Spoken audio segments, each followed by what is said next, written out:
What really happened with your host, Mike Rivero. You're listening to the Republic Broadcasting Network, where you'll find out what the Fukushima's going on. And aloha, America. Aloha from the Hoosier State. And I know that's confusing to a lot of you, but it's equally confusing to me as well. Anyway, welcome to our show. It's Tuesday, September 10th, 2019. And we've got a lot of stuff to talk about today. The phone lines are open, 800-313-9443. Mike is in our control room, ready to answer the phone, put you on the air with your comments, questions, and observations. And obviously, the big news right now, Trump has fired National Security Advisor John Bolton. And John Bolton has come on out and said, Trump didn't fire me. I quit. I resigned. This was all my idea. And they're going back and forth in the media, and it's kind of interesting to watch the infight. And I understand Bolton doesn't want to have to say that he got fired, during his career. And the tradition in Washington politics is nobody ever gets fired. They're offered the opportunity to resign. But Trump apparently did his "you're fired," and he tweeted out that the reason was that he disagreed with a lot of John Bolton's recommendations, as did many others in the administration. Bolton is out there saying that, this was all his idea. I tend to think that Trump did fire him, and the reason for that is that Trump, I think, had to realize that Bolton, working with Pompeo, basically torpedoed his efforts to end the war in Afghanistan, and didn't really appreciate that. I don't think Bolton was ready to resign. His goal is to get this country into more wars, ultimately leading to war with Iran, and he's not there yet. So his job wasn't finished. So I do think Bolton was fired, and good for Trump for doing it, because Bolton was one of the really big problems. Clearly, Trump did want to try and find some kind of a situation where he was going to work out some kind of a peace with Afghanistan, with the Taliban. And it just got torpedoed by Bolton and Pompeo. And Bolton has been undermining Trump all along. So long overdue, but good riddance to bad rubbish. And by the way, Bolton's past reputation is that he is very hard to get along with. That, there's Bolton's way and the highway, and that he's just not receptive to other opinions around him here. Okay, so it is September 10th. Tomorrow is September 11th, the 18th anniversary of the 9/11 attacks here. And we're starting to see a lot of articles come on out about it. I put some of mine up at whatreallyhappened.com. And basically, Paul Craig Roberts came on out with an article asking if anybody has seen anywhere in the corporate media that announcement from Architects and Engineers for 9/11 Truth and the University of Alaska about their 4-year study, which showed that Building 7 could not have collapsed straight down into its own footprint from office fires, that in point of fact, all the load-bearing members had to be severed simultaneously, which is a classic means of destruction, or demolition rather. So anyway, so Paul Craig Roberts is out there basically, and he's put the challenge out there. Has anybody seen this anywhere? And of course the answer is no. They don't want you to know that. They don't want you to know that the entire fiction of Building 7 coming down from office fires was just that, a fiction. But we know the government lied. We didn't need this University of Alaska study to know that. Anybody who worked in demolition knew all the load-bearing members had to be severed at the same time for that building to come down. Same thing also applies to the World Trade Towers themselves. But the University of Alaska sort of lends a little academic credibility to it. Alrighty, getting on back to the Bahamas. Yesterday we were talking about how the Bahamian government has an official death total of 44, and people think they were suppressing it because witnesses were saying they'd seen hundreds dead and that they could smell the death all over. And apparently the media in the Bahamas is now reporting that more than 3,000 are feared dead on Abaco Island alone. And I understand why the Bahamas government would go with a lowball number. They want to get tourism back as quickly as they can. But again, we caught them in a lie here.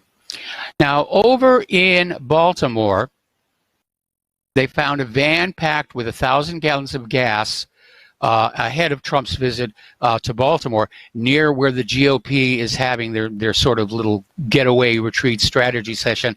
And then they found a second suspicious van filled with 660 gallons of gasoline.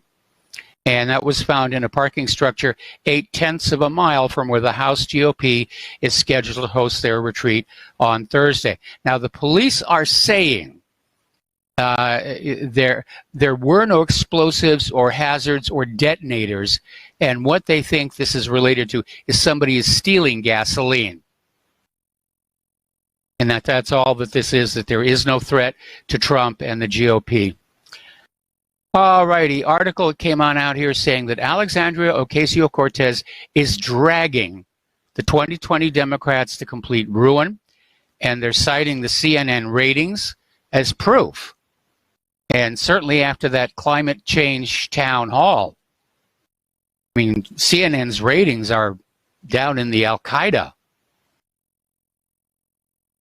And again, you look at all of the Democratic candidates, and let's be honest, you look at Donald Trump himself, and you say, is this really the best our political system can produce in terms of leaders and statesmen and stateswomen? Anyway, now, a short time ago, the city of San Francisco basically voted to label the National Rifle Association a domestic terrorist organization, which that's defamatory to say it, the very, very least. The NRA is now suing San Francisco, and basically they're suing on First Amendment grounds, saying that elected officials, freedom of speech means you cannot silence or punish those with whom you disagree. And that's absolutely what freedom of speech is supposed to mean. That you have a right to say what's on your mind, and I have a right to say what's on my mind. And if we disagree, we disagree. And we have a civil, polite, rational discussion of the issues. Tom and Dustin. Now, over at One American News Network, they're suing MSNBC's Rachel Maddow for $10 million. And they're suing for defamation. They're suing Maddow, MSNBC itself, Comcast Corporation, and NBC Universal. And they're basically saying that Rachel Maddow maliciously and recklessly went after One American News Network by suggesting it is a Russian state propaganda outlet.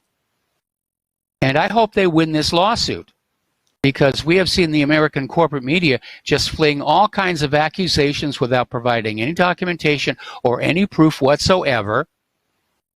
And they've just gotten used to the fact they can get away with it. So it's time for it to stop. As you know, Chicago's Mayor Lori Lightfoot got into this little Twitter battle with Senator Ted Cruz over the city's ongoing gun violence problem. And yesterday, she published an op-ed in the Washington Post saying that Republicans are responsible for the city's violence because they're pro-gun Republicans like Ted Cruz, and that everything would be solved if there were just stricter gun control measures. Well, Chicago has some of the strictest gun control in the country. And the problem is that the guns that are being used to commit all the violence and murders are being bought from the gangs. They're being smuggled over the border, and gun control is not going to stop them. They haven't been able to stop the flow of drugs across the border. They can't stop the flow of illegal immigrants across the border. They're not going to be able to stop the flow of guns across the border. It's just a complete failure. All right. Now, a while back, in 2017, in fact, there was an attack on Senator Rand Paul. He was mowing his lawn, and the guy who lived next door to him, Rene Boucher, just attacked him without warning. Unprovoked attack, broke a couple of ribs, actually 6 ribs, damaged one of his lungs. Now, despite the nature of the attack and the fact that Paul is a sitting member of Congress, Boucher was sentenced in June of 2018 to just 30 days in prison and fined $10,000. He could have faced up to 10 years in prison. Prosecutors recommended 21 to 27 months because Boucher pled guilty. But prosecutors later appealed the ruling, saying that 30 days was substantially unreasonable, and yesterday the Sixth Circuit Court of Appeals agreed, and so he is now going to be resentenced and probably sent back to the Huskow. Now, apparently, this Boucher is a pillar of the society. He's an anesthesiologist, but Judge Jane Stranch said there was no compelling justification for Boucher's well below guideline sentence. In fact, she said the district court judge heavily favored Boucher's background, despite the nature of his crime and the extent of Paul's injury, resulting in this unreasonable sentence. So, good on that one. And the Palins are back in the news again.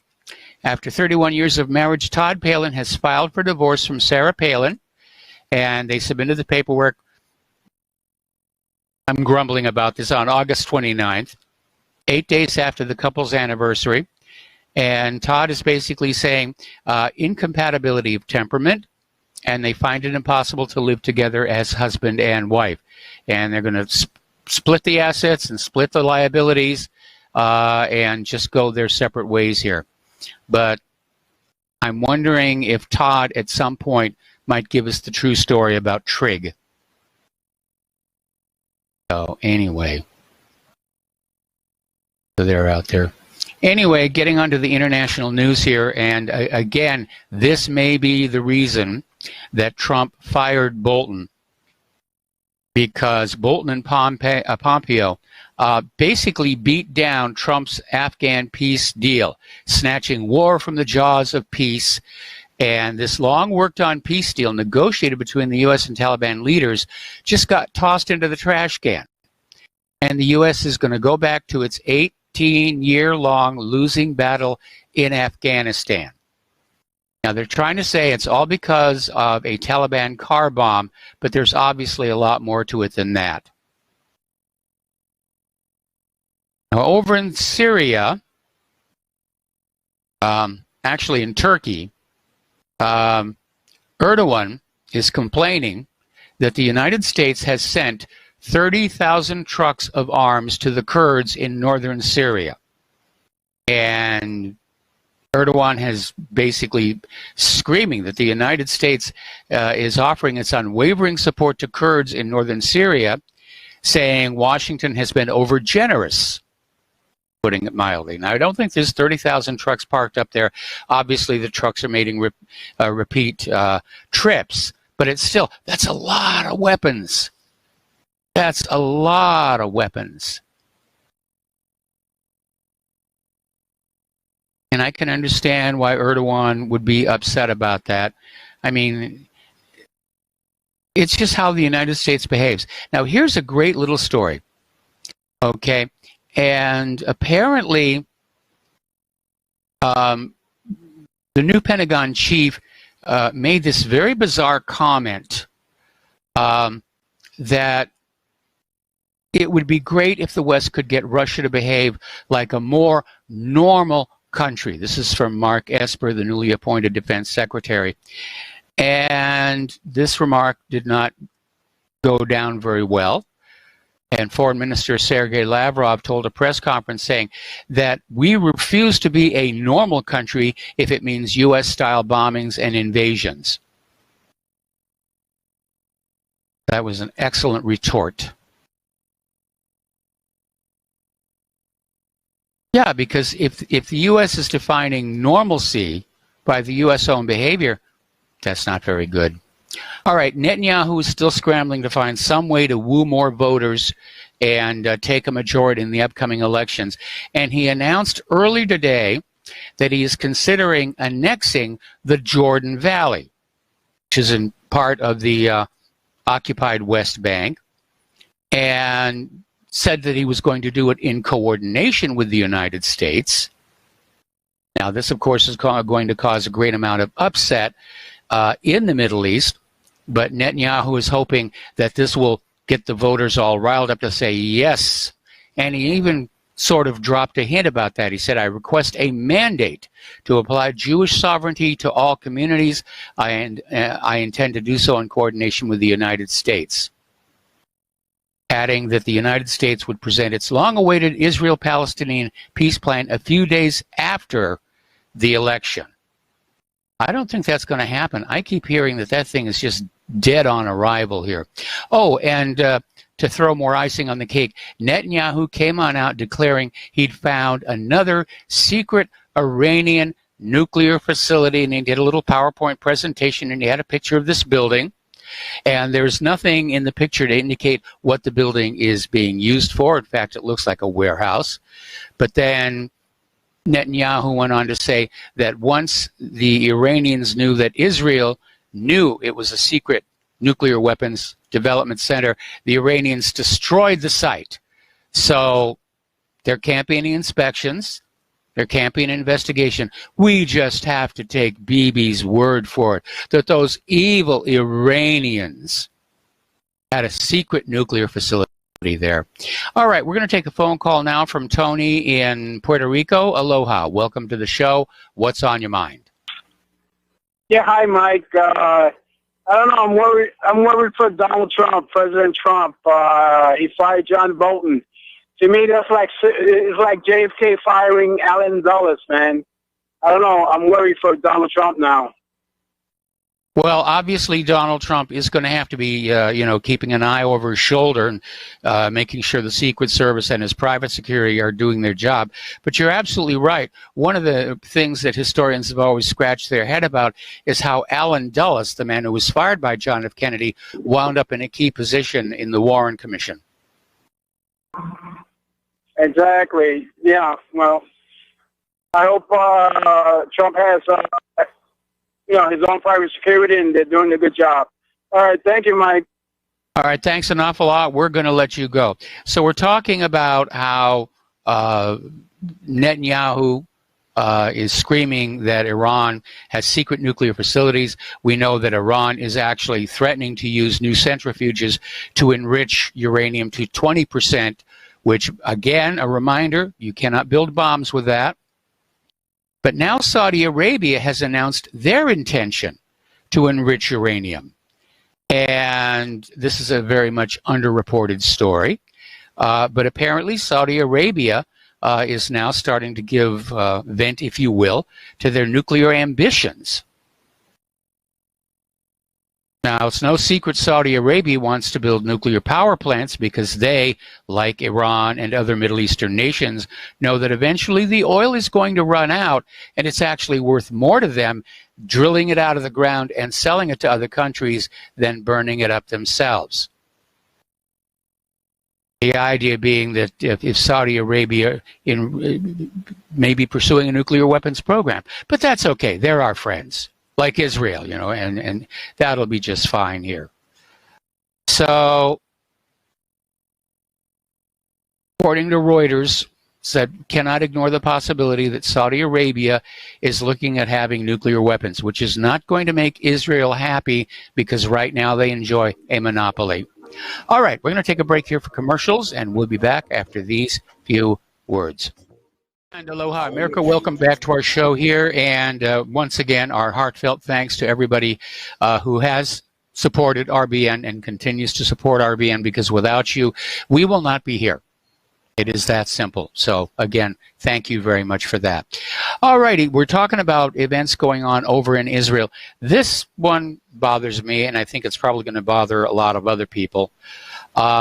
But apparently on September 25th, the 5,780th anniversary of the day on which Jewish tradition holds the world was created, the Sanhedrin is holding a conference for the emerging organization of 70 nations. These are nations that are coming together to support Israel in whatever it is Israel is wanting to do. The uncomfortable part is the conference will culminate in an animal sacrifice made by representatives of the nations on the Mount of Olives, in which they will renew the covenant made by Noah on leaving the ark. And I'm waiting to see what the animal rights activists have to say about that one.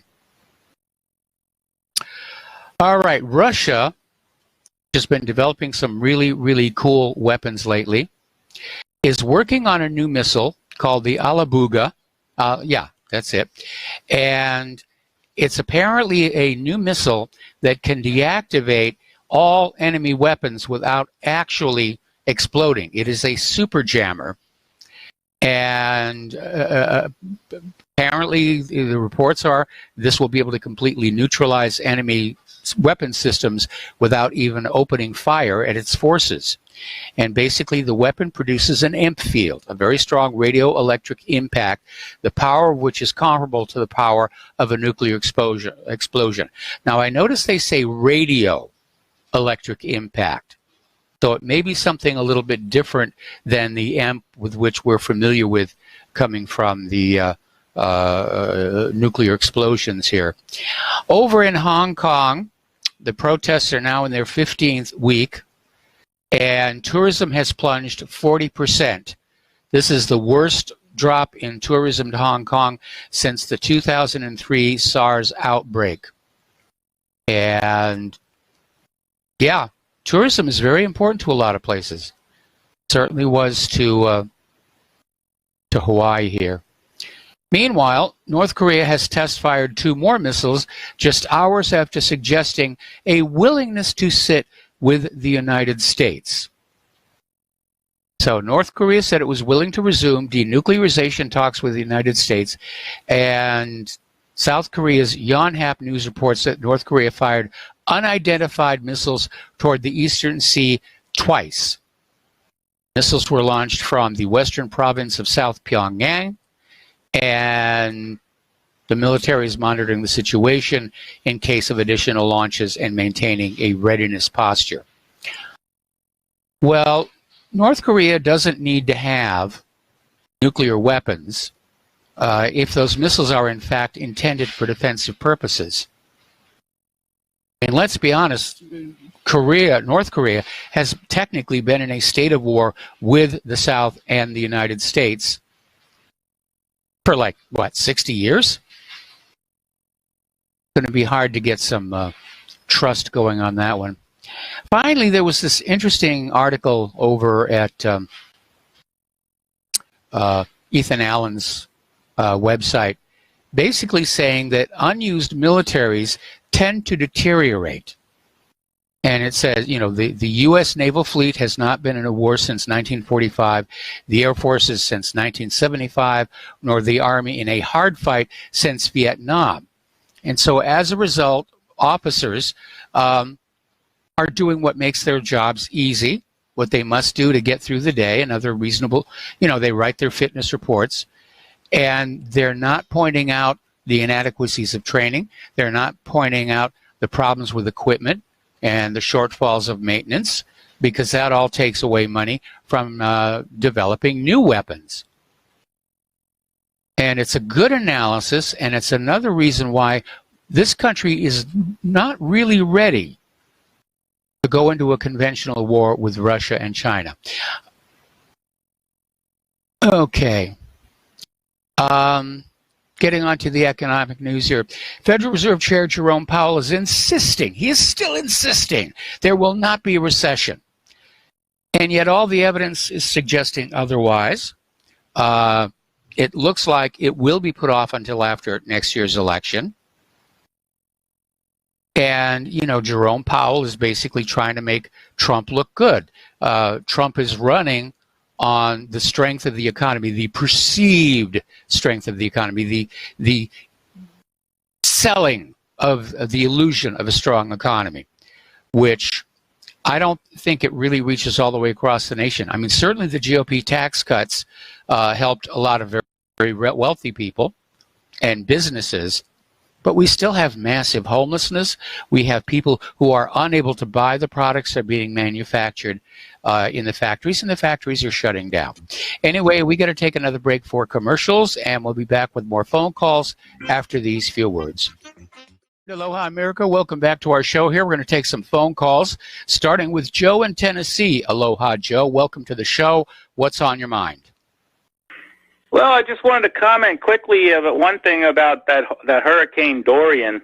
And you can tell right after watching some drone footage, there'd be thousands of people dead. I mean, that was just like a tornado just went through there, a huge one.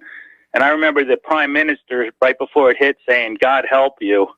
And that wasn't a good sign. And I was thinking, well, why don't they, it didn't seem like there was any big, relocation effort going on. They just kind of hunkered down, and that was just too big of a storm. The other thing I found interesting about the hurricane itself was how it mimicked the coastline. It kind of followed the coastal pattern, and it just showed how through hundreds of thousands of years how our coastline, why it's shaped that way. From repeated hurricanes that go up, and that's the most common path that the hurricanes take. So I thought that was kind of interesting. But I wanted to talk about was the Democrats, how really they no longer are stealthy. It used to be the Democrats would pretend like they weren't going to grab your guns, and they'd pretend like they were for the working man, and in particular they were friendly towards white people, and they were they were pro free speech, and they weren't authoritarianism. But now they've just taken the cloak off. I mean, they just showing themselves, and I think as like a strategist, I find it very interesting that they really think that because of this dislike of Trump out there by a lot of the soccer mom types, that they can really take the stealth off and show who they really are. I mean, they always were radicals. They always did want to grab our guns. They always, were authoritarian when it came to the climate and all these other, nonsense issues that they used to destroy the white working class and bring in replacement populations. But now they really come out into the open about it. I think it's a huge mistake for them. I mean, the only people that, they really are playing to the radical group, and they have the media cheering them on, egging them on. It's just almost like the media is working for Trump and the Republicans, because this is going to, if they keep this up, it's going to make Nixon McGovern, just all over again, or Reagan Mondale. I mean, because, the American people aren't that far to the left. I mean, the Democrats have always pretended to be what they aren't, which are moderates. They always, Clinton, Obama never would say anything like this. I would love to hear somebody interview Obama and Clinton, and both of them will agree with the policy, but they're not going to say it openly. They're smarter than that. So it's just amazing how far to the left the Democrats have gotten, and they're really just showing it right on stage. It's just remarkable that they really think with this kind of insanity. I mean, free medical coverage for illegal aliens. I mean, are you crazy? Even Biden said he was for it. I mean, I've never heard anything so insane. And there's other things, but and real quick, I wanted to talk about Trump's tweets. I've been meaning to say this for a while. I know you guys, there's a lot of your listeners that have a thing about Trump tweeting. And I think that Trump it's kind of like Roosevelt when he did his fireside chats, Yes. At the time he was criticized, it was unpresidential, it was playing to the popular, it was socialistic type, like Hitler, and I think that Trump is just a man of his time. I mean, Kennedy used television for the first time really well, and that's why he beat Nixon. And Trump is using tweets, and he's going to use social media, and that's why he's president. So I think people ought to look at the success that Trump has had really with everything against him, and cut him a little bit of a break on the, criticizing the tactics that he uses as far as getting his message out, because they're not playing fair with him as far as getting his message out. They ignore his message. They turn it around every chance he gets. So he needs a pure method of speaking to the American people, because the media is going to turn everything around and make it appear to be what it isn't. So I think that you have to look at it in that regard, that you can't trust. No, I agree. I agree that Trump needs Twitter to get his message out directly to the voters. Just sometimes I wish he would think a little more carefully before he hits that tweet button.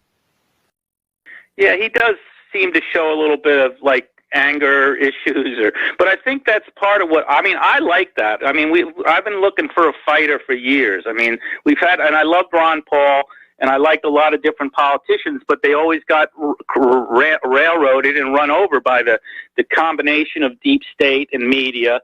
So I guess, Trump, you said earlier, some politician or somebody said, you get the people that your people deserve. And I think Trump is the leader that the only possible leader that can fight these people, because you have to be ornery, you have to be spiteful, and you have to troll them. And I think that, he's pretty much our only champion, because all the other guys would be roadkill. Ron Paul was roadkill, and that's what you are when you're a nice guy. So I'm waiting to see the aftermath of the Bolton firing, and what Trump is going to do, how he's going to be attacked for it. And I want to see how that plays on out. I'm glad Trump did it. It was long overdue.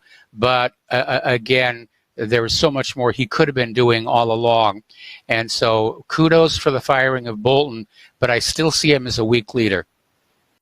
Well, my theory on Bolton was he always kept Bolton there to kind of appease the neocons, but never really listened to him very often. And I think now this might signal his complete break with the neocons. So that's what I'm hoping, and his attack on the deep state. That's my thing, is that this could be the beginning of throwing down the gloves and really going after the corrupt deep state and the neocons, because he has to go after them as well as going after the left, because they're an equal enemy to the populist and nationalist forces that Trump represents.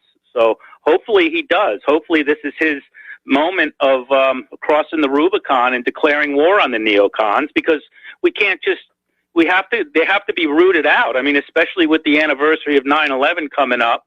What better time to say, we're flushing you neocons down the toilet, and here's your boy Bolton, first one. And that's what I'm hoping for. Now, it might be a fantasy, but I'm allowed to do that. So I'm hoping that this signals the war on the neocons. Let's hope so. Well, I agree with you. And again, we don't know what happened that led to the firing. I think it was because Trump finally realized that regardless of what he set as policy as president, that Bolton and Pompeo were just going on out and doing what they wanted to do, that they had this attitude that they knew better than the president how to handle these situations. And of course, the solution was always war, and more war. And it was no secret that Bolton did not want us getting out of Afghanistan anytime soon. And I think maybe he stepped across the line in scotching this peace meeting with the Taliban. And, it may be that Trump is sending a message to Afghanistan saying, I got rid of the troublemaker, let's try this again. Well, he's also been stirring up with the Iranians, blocking any kind of reapproachment there. And he also stirred up some trouble with North Korea. I remember about a year or so ago, they actually mentioned him by name, saying that he was. So it's about time that Trump got rid of him. But once again, my hope is, I still maintain that Trump is going to turn on all these deep state neocon people. And if not, he's not getting my vote in a year and a half. So this could be the time when it all starts. Let's just hope. Maybe this will start a 9/11 that's actually a positive thing tomorrow. Well, I'm not a person of hope or faith. I like to deal in facts and the nuts and the bolts. And like I said earlier, I'm waiting to see what the reaction is going to be to the firing of Bolton. And if there's going to be a follow-up, because if Trump is really serious about regaining control of the foreign policy apparatus, then he's going to have to replace Mike Pompeo, and he may even have to replace Jared Kushner. And Pence, let's not forget about Pence. I mean, Pence is a neocon, real disaster. I've never liked him. Well, he's more mouth than anything watch. else. He's more bark than actual bite here. Anyway, listen, thanks a lot for the phone call. We're going to let you go and switch on over to Philip in Virginia. Aloha, Philip. Welcome to the show. What's on your mind? Yeah, I agree with you that it would be a great thing if he got rid of Pompeo as well. But it is a great day that he did get. Well, did he get rid of, or did he resign? See, this is like what you're talking about. You're waiting to see the aftermath of Bolton's firing. Well, we know what they're doing with it. They're going to try and use it as fake news to make the president look bad, and because they're already out there saying, did he resign or was he fired? I mean, it's going to be it's like the weather thing, in Alabama. Did he was the chart wrong, or did he add to it, and all this stuff? Yeah. Droning on about. Again, I don't think Bolton was ready to resign, because his agenda is more wars for the United States, culminating with an attack on Iran, and he didn't get there. And so I don't think he resigned. I think Trump just finally got fed up with him, basically taking foreign policy into his own hands, which is not his job, and finally got rid of it. Yeah, and I apologize. I thought I was off speakerphone. But anyway, I hear you better now. But that's not what I really called in about. But, just another thing about, and I didn't vote for Trump, but I see as an objective observer what they're doing, trying to do to him. They're trying to overturn the election. Okay? Yes. So, I'm not part of the personality cult, that some folks are sadly in, because Trump can do no wrong. But, what Trump was able to accomplish, I can make a so-called biblical argument, of Trump's rise to office.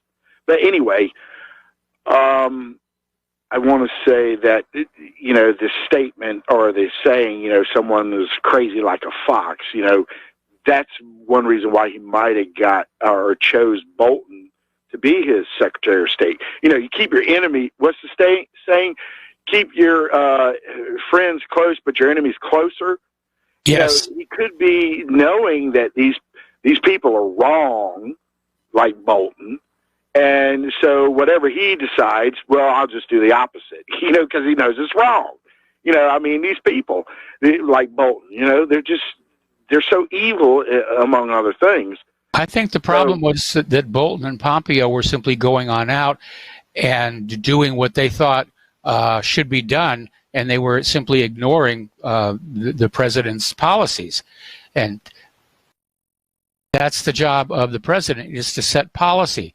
And if he's being ignored, that's definitely a firing offense. Long overdue. I'm glad Bolton is gone. Now if we could get Trump to fire Pompeo, replace him, and maybe start getting some more moderates in there, less hawks, and start winding all of this down. Because even Trump's own Pentagon is saying, we can't sustain this much longer. We're running out of money. We're running out of weapons. We're running out of manpower. The weapons we're getting out of the defense contractors aren't any good. And it is foolish for us to move forward. Absolutely. And one more thing about, before I get to really what I called about, what Joe was talking about, one of the reasons for Trump's success is because he's a counterpuncher. Ron Paul was surging, back when he was running the last time, and they gave him the Bernie Sanders treatment, essentially. Yeah. And so, I was a big supporter of Ron Paul, and, he was the prescription for what ailed us, pretty much, politically speaking. And, he got robbed. So along comes Trump, completely, what they say, non-orthodox, all this and all that. And that's why, one of the reasons why he's succeeding, because he's not PC. He's not politically correct. He's not the traditional, politician. And, people want somebody like that that's going to tell it like it is and stand up and fight back against the lies that are spoken about him. Yes. But anyway, you just broke, backtracking of one of your news reports a couple minutes ago, a major development about the resumption of so-called animal sacrifices. Well, they're only going to do it once, but I still found that very troubling. Yeah, it is troubling. What is the date and the time frame of this supposed to take place? September 25th. Israel is hosting this gathering of the Organization of 70 Nations, and the Sanhedrin is, they're going to be up on the Mount, the Mount of Olives, and they're going to have this animal sacrifice to mark, to basically, the religious rationale is to reaffirm Noah's covenant with God. Yeah. Okay, well, that's the PC version, but really that is what can be viewed as the scriptural version of the abomination that makes desolate.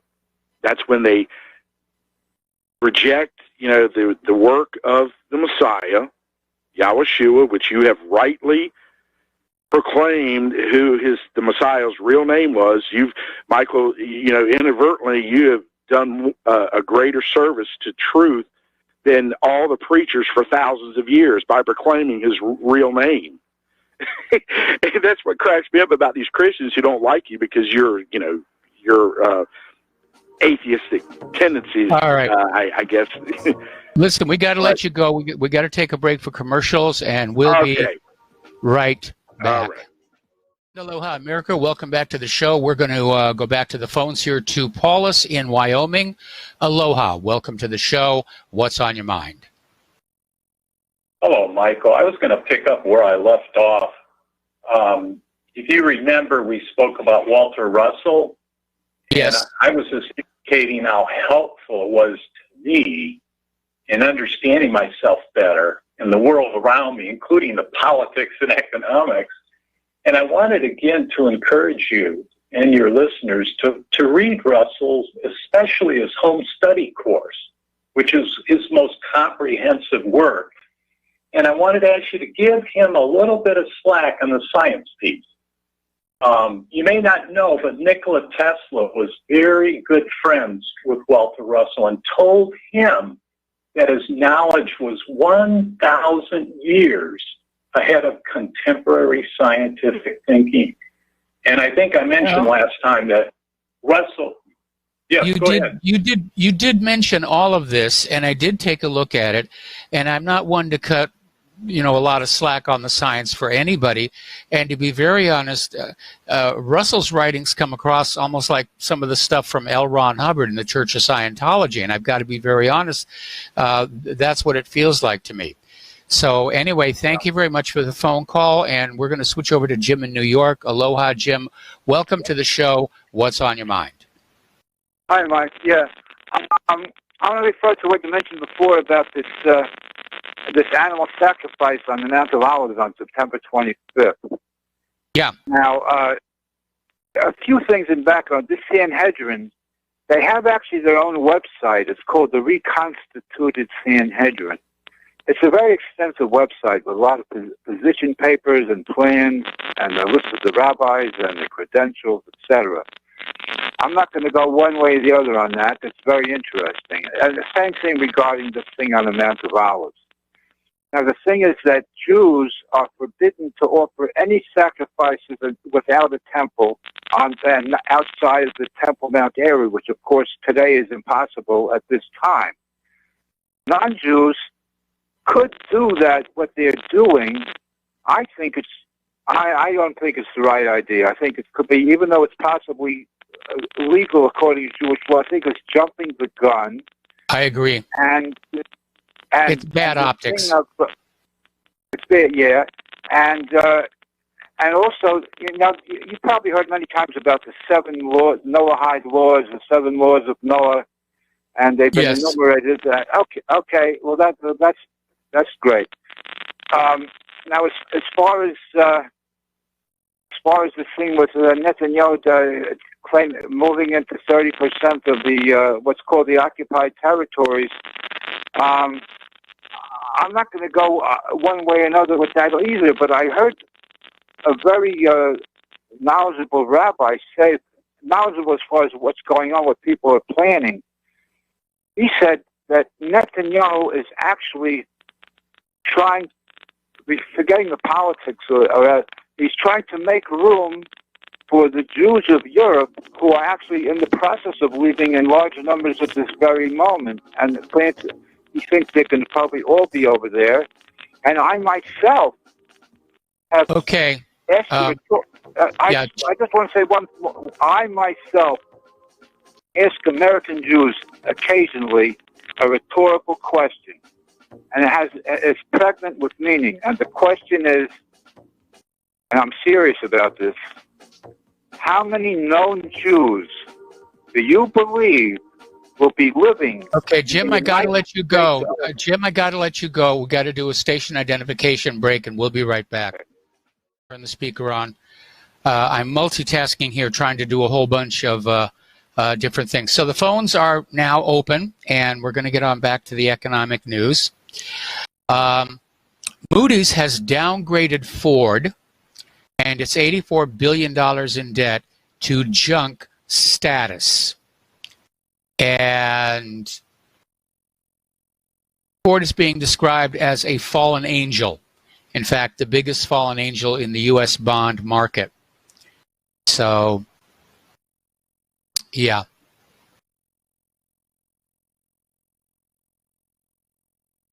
Not good at all. All right. Apparently, while Elon Musk has been busy trying to write off Porsche's Taycan, and apparently falsely claiming he has time booked for the Model S at the Nürburgring last week. Okay, hang on a second. I have to take care of a crisis. I'm sorry. We're just dealing, with issues that related to the move, and something that unfortunately couldn't wait till the end of the show. All righty, let's go ahead and take a phone call. Mike in Brazil, aloha. Welcome to the show. What's on your mind? Oh, hi, Mike. How are you doing? Well, I'm a little frazzled right now, but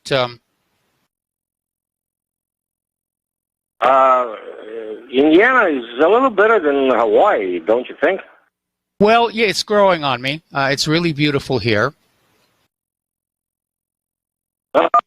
Okay, Mike. No, the reason I called, it's John Bolton. Boy, am I glad that Donald Trump finally fired the mustache. Okay? Yes.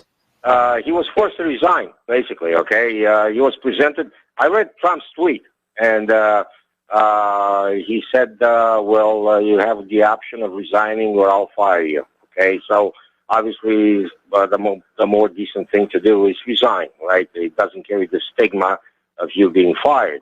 So yeah, but being forced to resign really amounts to the same thing. Yeah, but Mike, everybody knows he was fired, all right? But for the sake of the public opinion, he resigned. Okay, so basically, the guy was a warmonger, Mike. The same thing with Mike Pompeo. All right, I think the next step Trump ought to do. I'm not a guru in politics, but I think the best thing that Trump could do right now is call Pompeo and offer him the same deal: resign or be fired, because both of these people are driving Trump into the ground because of their stupid policies. Yes. And Trump finally, I hope he finally woke up and he realized that these guys are the enemies within. And good thing for him. I opened up a bottle of champagne today, which I rarely do, and I kept this bottle of champagne for special occasions. And this was that special occasion. Okay, so switching to another topic. Okay, a lot of people talk about Jews and Jews this and Jews that, and I don't even call them Jews. I don't call them Jews. I call them Ashkenazi. Okay, because that's exactly what they are. They're not Jews.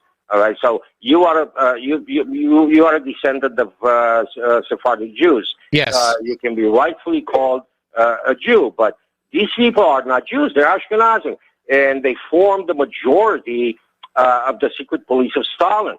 Okay, all of them, Lavrenti Beria, Kaganovich, Mikhail Kaganovich. They had a few others. All of them, they were Ashkenazim Jews. They hated Christians, and they literally massacred them. And I can tell you that as a descendant of an Eastern European. Okay, my father and my mother were from Eastern Europe, and they suffered a lot at the hands of these butchers. And Mike, I tell you something. Okay, I don't want to paint anybody with a white brush, like you say. But I tell you what, these people did a great damage to their country, which I'm not going to mention here for the sake of privacy. But they did a lot of damage. This is the reason why they're so hated. Everywhere they went, they try to subvert the government. They try to bribe every political official, in government. And this is why the resentment against them is so strong. Not because they worship Jehovah or whoever, okay? It's because of their practice that they now. I want to see PETA, that organization about the animal rights.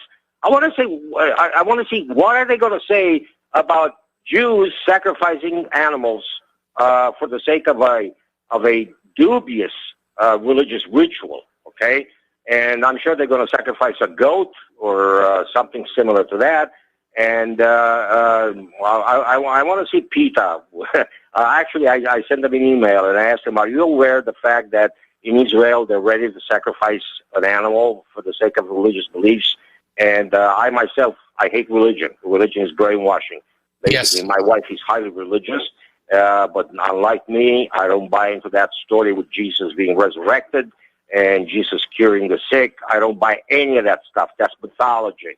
That's Christian mythology, just like the Greek mythology, the Roman mythology. So basically, what I wanted to say is that I'm so happy that finally Trump got on his feet and fired the mustache.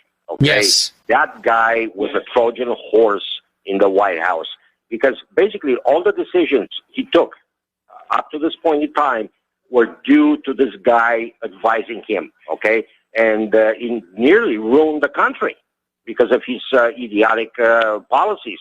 Because his interest is defending Israel. His motives are not American-centric. They're Israeli-centric. So whatever is good for Israel goes. What is good for the United States doesn't. So basically, Mike, this is all I have to say, okay? So I'm not going to take up much more of your time. So listen, have a good show, and I'm happy you're back in Indiana, and I hope you enjoy your stay there, and I hope you'll never have to move again, because I know how difficult that is. I myself, I moved twice. I moved from Los Angeles to New York, and from New York to Brazil, then from Brazil to Argentina, and then from Argentina back to Brazil. So I hear, brother. I know the hardship. So good luck to you, and send my greetings to Lady Claire, and I'll talk to you some other time. All right. Thanks an awful lot, Mike. We're going to let you go here, and the Lady Claire says hello back. And getting on back to the economic news, apparently Ed McCabe of TLF Capital has put a 0 price target on Tesla, according to Business Insider. And for him, the newly released estimates of Tesla's August delivery numbers, published by Inside EVs last week, show that organic demand is extremely weak. Well, that's partly because of some of the bad stories we've been hearing about Tesla. It's partly because of the fact that people just, in general, aren't buying cars, whether they're electric or not. And to me, that's one of the indicators that we are being lied to when they say the economy is doing great. People aren't able to buy it, and people are working themselves very, very long hours just to survive. That's not a healthy economy. Anyway, Russia and China are continuing a massive substitution of dollar assets with gold. And apparently Vladimir Putin, along with French President Macron, recently said publicly, I think it's clear to everyone now, that the leading role of the West is ending. And I cannot imagine an effective international organization without Russia, India, and China. Okay. Now, here's a very alarming article. We've been talking about government debt. Are we being lied to about that as well? Probably. A.B. Bernstein came up with the calculation that real U.S. government debt levels are closer to 2,000% of the gross domestic product. That is just absolutely ridiculous here. The national debt is now more than 10 times the annual tax receipts. Basically, the United States government has made the same mistake as the Soviet Union. They have overspent for war and bankrupted the nation. They've got nothing to fall back on to try and revive it here. Getting over to Great Britain, the Parliament has voted down Boris Johnson's second motion to force snap UK elections. And it's getting rancorous over there. Apparently, there was a little bit of a scuffle in the halls of Parliament. And apparently, there was this moment where this Tory member of Parliament just tears apart the House verbally for letting Britain down by blocking Brexit. And he says the big problem is you're getting this attitude with the Remainers that they know what's best, and the voters should be ignored. Well, I think the voters are very unhappy that they are being ignored, because otherwise, why have an election? Now, Laura Kunzberg is saying Boris can still deliver an October 31st exit. Doesn't say exactly how he could do it, but he's saying it's too soon to give up and too soon for Boris to talk about, having to step down as prime minister. Okay. Down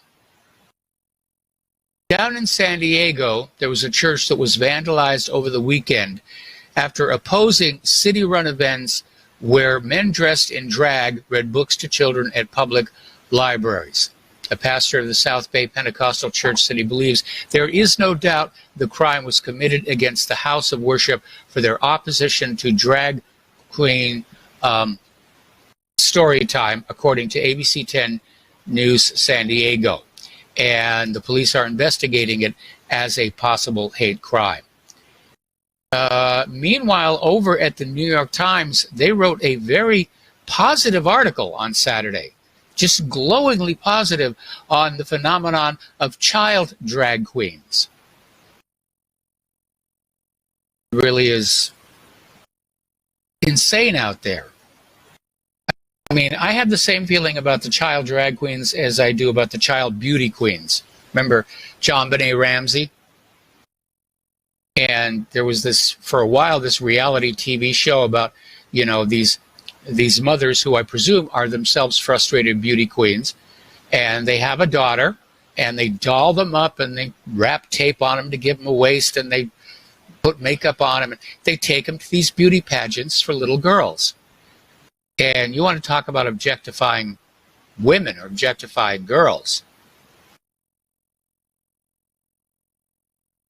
Anyway, so over at the Dr. Fad TV show, and basically, as the name of the show implies, they talk about fads. Fads come, fads go. And he says, contrary to what most people believe, fads are not, they're made, they're not born. And sometimes even science goes through fads. And if you put those statements together, you have the explanation for this recent explosion of people declaring themselves transgender. It's a fad made by progressive elites, embraced by progressive commoners, and given unwarranted credence by progressive scientists eager for recognition as cutting-edge progressive visionaries. That's what it's really all about. All right.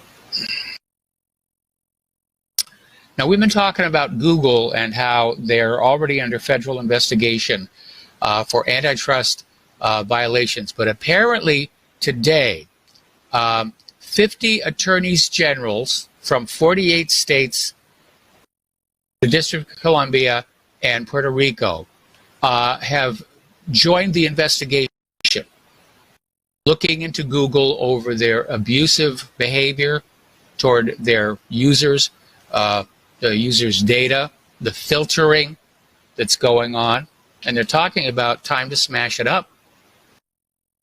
There's a new analysis that's out there saying that Google is not only working to suppress conservative voices and opinions, but also anyone who disputes human-caused global warming.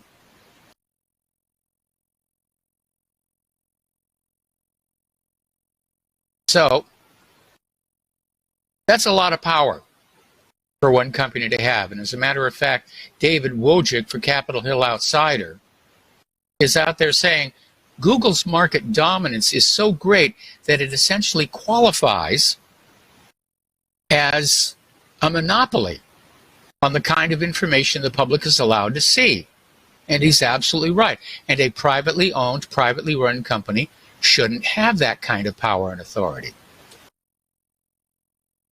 Meanwhile, article by Spike Hampson from the American Thinker, time to put an end to the climate cult. They're saying the climate cult has gotten totally out of hand. It now threatens to prevail in politics by convincing the ignorant that the science is settled. And of course, anybody who understands science knows it's not settled. There are a number of inconvenient facts that undermine the idea that catastrophic global warming is being caused by humans and that it's about to overwhelm us, which of course appears to be the new Democratic campaign platform.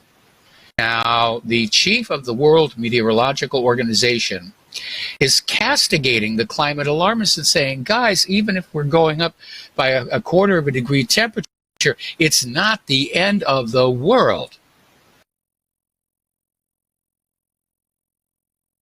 They're trying to manufacture a crisis where one does not exist. Now, you want to talk about a crisis? Here's a good one. There have been rumors for a long time that over at the Fukushima disaster site, that radioactive water is being poured into the Pacific. Well, it's now official. Fukushima has run out of storage tanks. They've run out of room to put the storage tanks, and they are now saying they've got no choice but to release more than 1 million tons of radioactive water into the Pacific Ocean. And they're saying the only option is to drain it into the sea and dilute it. Well, here's the problem. If you're dealing with particulates, they don't dilute. All right, we're going to take another phone call here. Glenn in Philadelphia. Aloha. Welcome to the show. What's on your mind? Hi, Mike. Before I do my main topic, just one thing I was mentioning. You mentioned particulates. Well, particulates can be diluted in the sense that they can be separated, further apart from each other, like an aqueous solution. But an 8%. You can still ingest one of those particles, and it stays with you. Right. Exactly. What I actually called in about was this sacrifice on the Mount of Olives. This is the first I'm hearing about it. But I can tell you there are some profound implications to this. Number one, it's certainly not a one-off. I I would consider it a trial balloon and a training exercise to get people used to the concept, because Orthodox Jews and dispensationalist Christians and fully expect a third temple to be built, and for the temple cultus to be reinstituted, both animal sacrifices and other oblations, grain, wine, etc. So they fully expect the temple cultus to be reinstituted, because in Judaism, without the shedding of blood, there is no remission of sins, and this has always been the great problem since the cessation of the temple cultus during the Roman-Jewish War of 70 AD. And okay, so well, Glenn, I got to put you on hold. Don't hang up. Okay. We've got to take a commercial break, and I'll be right back. And aloha, America. Welcome back to our show. We're talking with Glenn in Philadelphia. We're talking about the plan for an animal sacrifice on the Mount of Olives by the Sanhedrin on September 25th. And I understand there's a great deal of animal cruelty, and, that meat at the supermarket doesn't show up magically in the white plastic. But the idea of an animal sacrifice for religious purposes is down there on the same level as an animal being killed for entertainment and sport. And so I do have a bit of a problem with that. Okay. And the thing is, though, this is part and parcel of the Jewish cultus and their doctrine surrounding sin and forgiveness and being right with God. I mean, it's all throughout the Old Testament. But also, the choice of the Mount of Olives is uniquely problematic, because the Jews know, the Sanhedrin knows full well that the Mount of Olives is the place that Christians, from which the Christians believe Jesus has ascended into heaven, and to which he will return when he returns to earth. And when he lands on the Mount of Olives, it will split, and part will go north and part will go south, and that sort of thing. So they know the significance of this to Christians, and it's wholly inappropriate as a location for animal sacrifice. There's no consecrated tabernacle. There's just really no biblical precedent for this to work, and that's why I say it's being done largely for its psychological effect, trial balloon, and training exercise to get used to it. And the dispensational Christians believe that when the Antichrist comes, the Bible says that he will cause the sacrifice and oblation to cease, and then he'll enter the temple and declare himself to be God. Well, in order for a declaration to occur, for the sacrifice and oblation to cease, the sacrifice and oblation will have to be conducted on a regular basis. So they fully expect a third temple of some sort, or tabernacle built. Glenn, I apologize for cutting you off, but we're kind of getting into the argument about how many angels can dance on the head of a pin. No, we're not. This is not a religious show. No, it's not a religious show, but this has profound, far-reaching economic warfare and political implications. This is going to be a source of great contention. There are millions of Jews and tens, if not hundreds of millions of Christians who believe this, and I know you don't. But the implications of this for the international relations and war and stuff like that are huge. Okay, so it's not how many angels dance on a head of pin, not at all. This is going to be a huge deal. So I'm just saying, there are people out, I know you don't, but there are plenty of people expecting this to be exceedingly significant in times to come. To hundreds of millions possibly watching this. It's not just a sensational news story for a week or so. So this is what people are expecting, the rebuilding of the temple and the reinstitution of the sacrificial system. But anyway, I know you don't, but I mean, others do, people in great power. And I really doubt that the secularists have the wherewithal to stop this. I don't think secularism is going to win the day on this. Anyway. All right, thank you. Take care. All right, thanks an awful lot. We're going to switch over to Mountain Man. Aloha, welcome to the show. What's on your mind? Double-edged sword. I think it was mentioned maybe last night on National Intel Report, okay? You understand double-edged sword, okay? Yes. I posit, I suggest, that there's a double-edged sword within Republic Broadcasting, within what really happened. You know, the implication is that the government's got to fix this. That constitutes the other side of the double-edged sword. We got to run away from that. My suggestion is that we, as a people, need to exercise these, the 10 commandments in the Republic, in the, whatever, the founding documents. What are the 10 commandments? The 10 commandments are not in the founding documents. I think you mean no, but the Bill of Rights. The Bill of Rights is the term I was looking for. There's how many items in the Bill of Rights?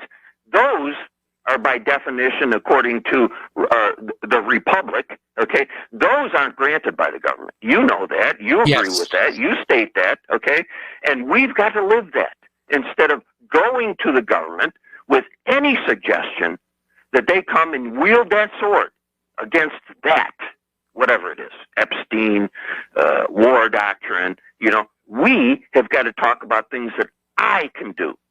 The minute I can do it, I want to see myself doing it, okay? But I'm not hearing anything that I can do. The only thing I can do is I can vote against people that want to support John Bolton. I can vote against people that want to vote that want to get rid of Pompeo. But vote, according to you and according to a lot of teachers on Republic broadcasting, we don't want the government to do anything. We've got to talk about things that I can do, okay? The things that I can do are Mountain Man, espoused in the Mountain Man, Bye. Mountain Man, got to let you go. Got to take a break for commercials. We'll be right back. And aloha, America. Welcome back to our show here. We're going to go back to the phones to Daniel in British Columbia. Aloha, Daniel. Welcome to the show. What's on your mind? Aloha, Michael. Yeah, I wanted to touch base with you on a video that I watched just before I went on a little family vacation. It's called How to Destroy the Climate Change Hoax. And it came out in late August of this year. And I've been kind of busy. I was going to send it over to you. If you're able to find it and watch it, and maybe you can like post it on your website, it's some of the same things that you've said for years and years. Plus a bunch of other things that I didn't know about. It's hosted by a guy named Mark Morano. He's being interviewed for it. It's about an hour long. I don't know if you've heard of this guy. Yeah, I've heard about the video, and I've heard about the guy. I haven't seen it yet, but you're right. I should hunt it down and get it up there because, you know, the Democrats are trying to make, you know, catastrophic climate change their platform for next year. Because they can't think of anything else to do. Yeah, they just had a 7-hour-long CNN broadcast where they just went on and on about the Green New Deal and et cetera. It was, I mean, I didn't watch it, but I can imagine how... Neither did anybody else. Like, yeah. It makes you wonder, like, the advertising dollar that CNN must get. I don't think they're getting any advertising dollar. I think they're just being propped up by Soros or somebody. So related to this video, he talks about back in the 70s, there used to be this fear that there was an ice age coming. So that they used to tell people the armadillos were all moving south because they were, or moving north in the 90s, moving north. It was getting too hot. So it was a complete reversal of the armadillos. And I just finished going to this city that I grew up in called Winnipeg. Yeah. And I took my daughter there last week, and my sister says, "Hey, let's go to the zoo," because I wanted to bring my daughter there. They just renovated it, so I go there, and it's like all brand new. It's been there for probably 40 years or whatever, but it's completely brand new. It's got all kinds of sponsorship signs and plaques all over. Yeah. And right by the polar bear exhibit, they have this big Al Gore hockey stick sculpture, you know, the graph, where it just goes off the charts. And I thought, oh, here we go. It's this propaganda, you know, and of course, who goes to zoos other than children? And they get the First Nations, the Natives, Canadians. There's some displays there where they're all worried about climate change and so forth. And I just thought, oh, it's just from all over. I think they're really the whole New World Order, I think they're going to use climate change as the excuse. I used to think it was World War III, but maybe it'll be a combination. But that's going to be the thing that, makes us all comply, so to speak. Well, only if they can convince us it's true, and so far they're failing miserably. Yeah, I tell you, I look at the comment sections on a lot of articles, and nobody's buying any of this stuff. They really aren't. I mean, well, some are, but... So, yeah, well, if you can find that video, maybe you can post it and so others can find it. How to destroy the climate change hoax. This guy really knocks it out of the park. So, well, if you go to the main page of my website, whatreallyhappened.com, up near the top, there's this little gray box where I have some permanently linked articles, and one of them is my article on ClimateGate, and I haven't kept it up to date. I didn't include all the major storms that we saw this last winter, but there's a lot of stuff in there, including the great global warming hoax, and about how, this generation of scientists say the world is getting warmer. The next generation, we're heading for an ice age. Oh, no, we're getting warmer. Oh, we're heading for an ice age. And it just flips back and forth. Yeah, that was the University of East Anglia in Britain, I believe. Well, that's where they had that leak. ClimateGate. Yeah. Yeah. Yeah, that was, they're caught with their pants down. Okay. I'll leave you with that. Great show. All right, thank you very much here. We're going to switch over to Robert in California. Aloha, Robert. Welcome to the show. What's on your mind? Oh, boy, I'm full of things today, Mike. Well, I heard Nebraska's growing on you. I'm not in Nebraska. I'm in Indiana. Indiana. I meant Indiana. Geez. Okay. Rented lips. Yeah. Yeah. Don't worry. They make a cream for that. That ought to clear up in a few days. Man, I don't usually, I'm going to be buying a beer today when I get off work. I just heard Mr. Warhawk Bolton got canned today. Yes. Man, I am looking forward to raising a glass this evening and making and it's about damn time toast. Hey, yes. Now that Captain Mustache Ride is gone, maybe Trump will show Pompous Pompeo the door. That would be nice. Yeah, better yet, I actually hope he throws that hat right through it. I still think Bolton's mustache was actually an alien that took over his brain. What do you think, Mike? You work for NASA. Well, I don't know. I would think the aliens would have more taste than that, but who knows? Don't worry, I'm not a funny guy. They tell me the best jokes aren't thought up. They're elected. Oh man. Starting to look that way anyway. We elected a whole lot of jokes this last few times around. Alexandria Ocasio-Cortez, I mean, yeah, she is a joke. Yeah, I mean, we've elected We've elected a former bartender to the U.S. House of Representatives, and now she's out there running for president. Yeah. No, I'm surrounded by a hilarious species, Mike. I don't even need to try to come up with a funny joke. I have a couple walk past me every day. Actually, I live in California. I've got more than a couple that walk past me every day. I'm just looking at all this, and I can't even wrap my head around it. I need stronger duct tape. Well, remember Mark Twain? No, it wasn't Mark Twain. It was Will Rogers. Used to say, I'm a comedian, and when I say something, it's a joke, and when Congress says something, it's a law. And so, yeah, that's it. Sometimes I think Congress is out there just thinking this is really all funny what they're doing, and the joke's on us, the taxpayer, and the voters. That's a Will Rogers quote? I think so, yes.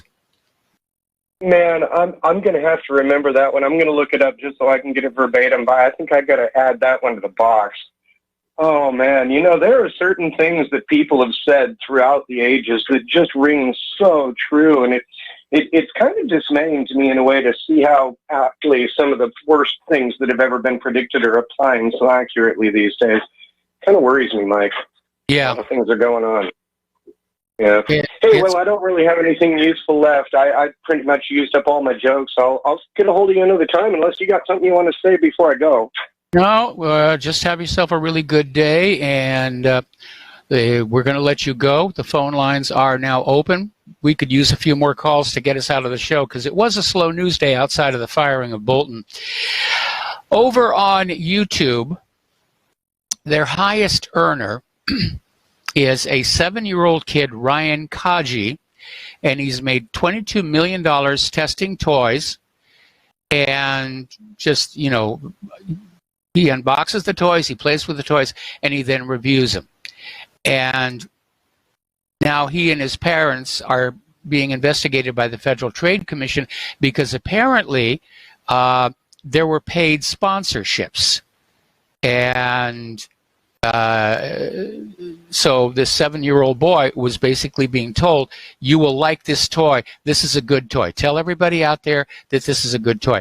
And this was all being run by his parents, Xian Guan, and his 35-year-old wife, Q Loan, who calls herself Loan. So you got to be really careful. Anytime that there's anybody, any system that can influence you, it's going to be subject to corrupting influences from the outside. Now, a lot of you probably remember the movie Erin Brockovich, and it tells the true story of Erin Brockovich, who helped the city of Hinckley, California, sue Pacific Gas and Electric because of contamination of their water supply with hexavalent chromium.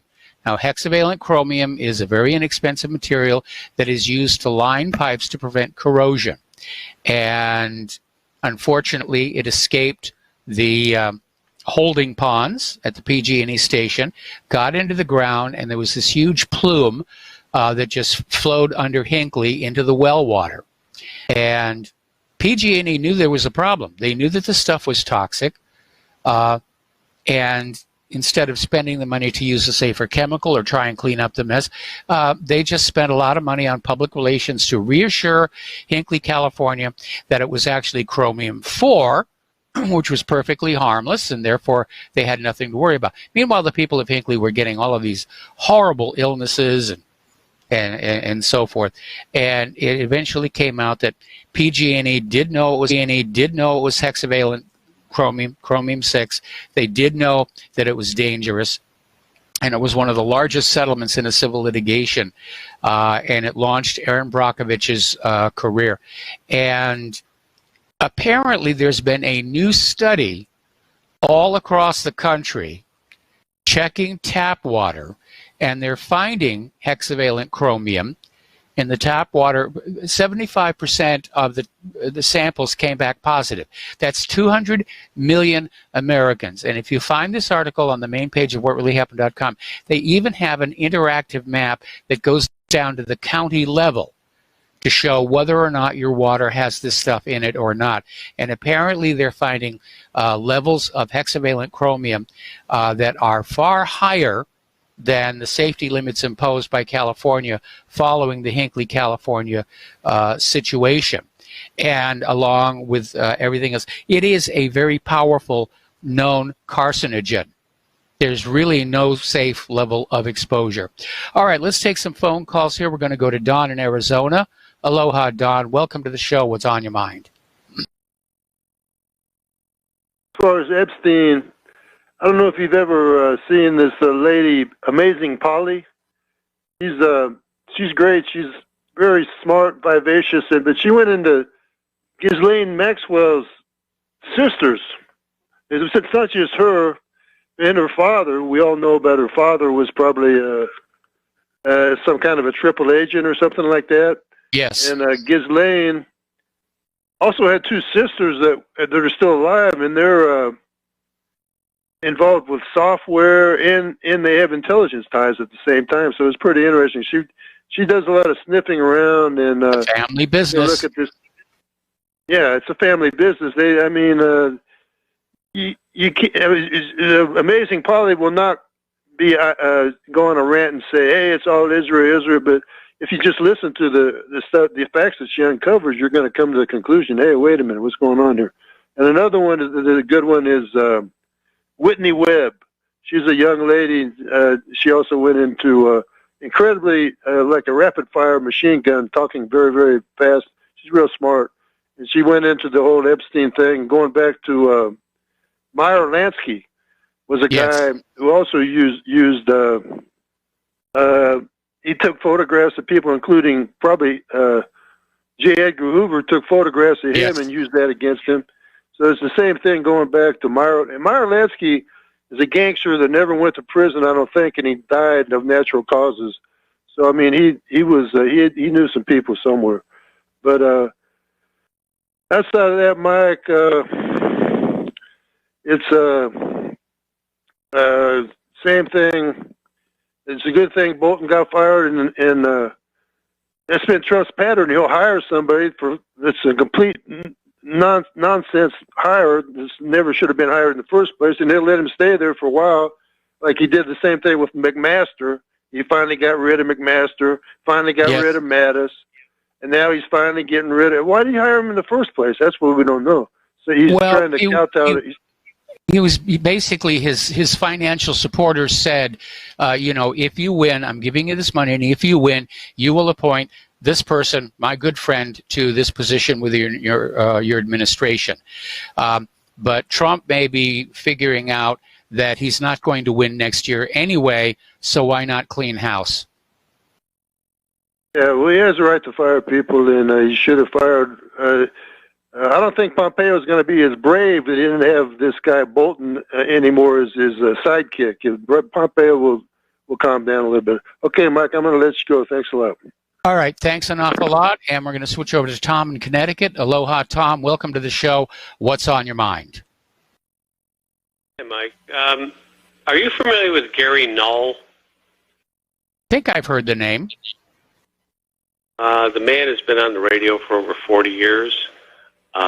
He is on the same page with so much of what you talk about as far as government corruption, manipulation of data.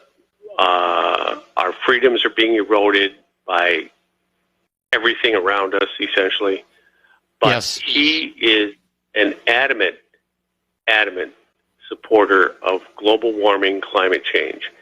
And it's just curious that someone of his intelligence and commitment, and he put out a report. I think it was like 40 pages long about global tipping points. He calls them. Yes. And this disconnect between the things that I hear about that would challenge the global warming paradigm, and then hearing someone of. I've listened to the man for 20 years. Nutrition, hammering pharma, hammering big medical, hammering big business. I mean, you're probably 99% on board of what this man would say. And but then he gets to this thing about this global warming, and he is so adamant about it. It's just so curious that he doesn't. He'll entertain ideas and opposite points, but then he'll dissect them very effectively. It's just a very, very odd thing that I've run across lately. Okay, well, listen, Tom, we've got to take another break for commercials here. Don't hang up. I'm going to put you on hold. We're going to come right back to you after these few words. And aloha, America. Welcome back to our show. We're talking with Tom in Connecticut.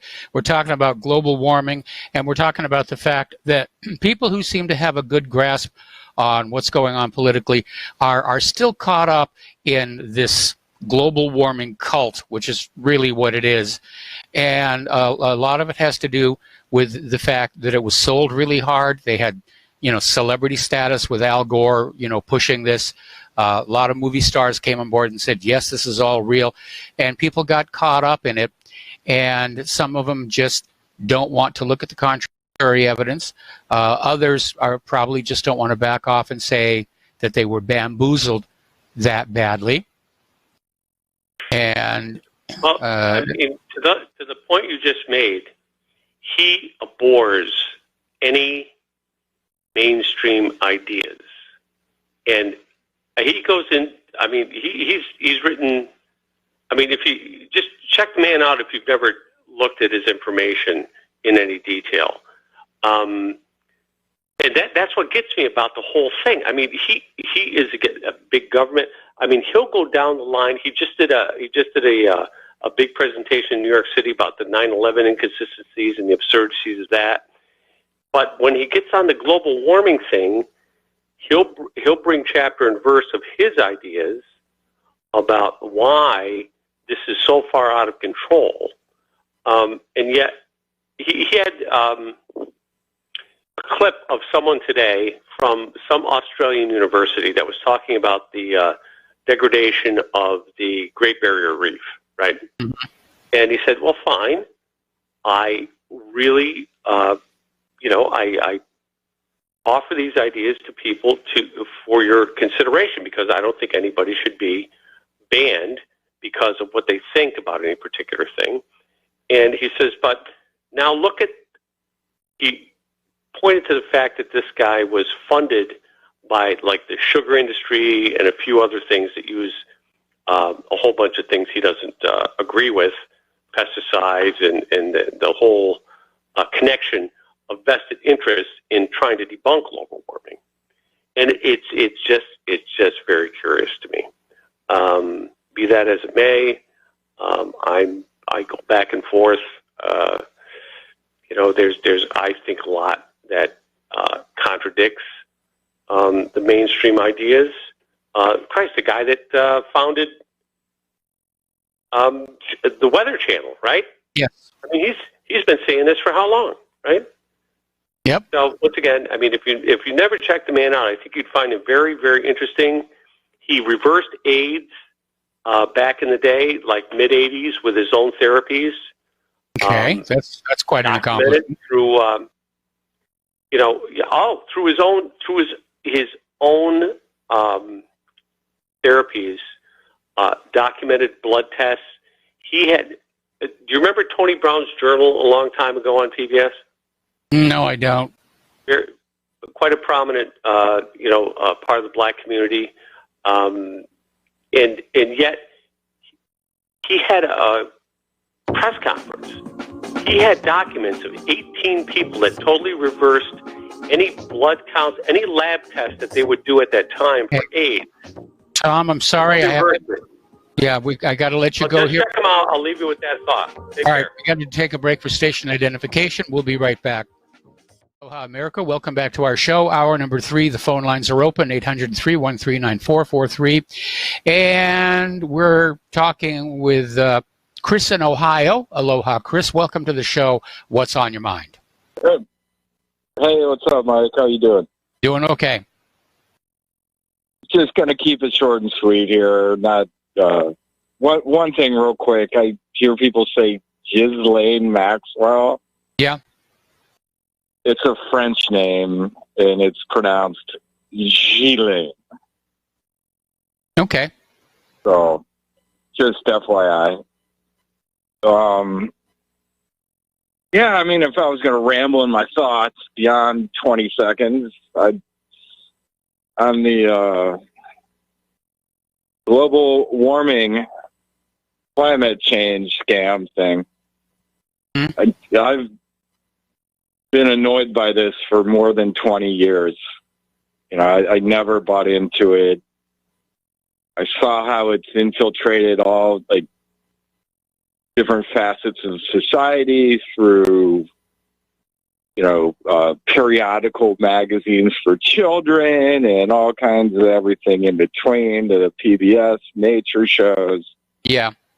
And, it's frustrating that they continue on with the lie. I kind of wanted, I think like a lot of other people felt the same way about 10 years-ish or ago, that the, that Anglian scam of the manipulating the data was going to end it,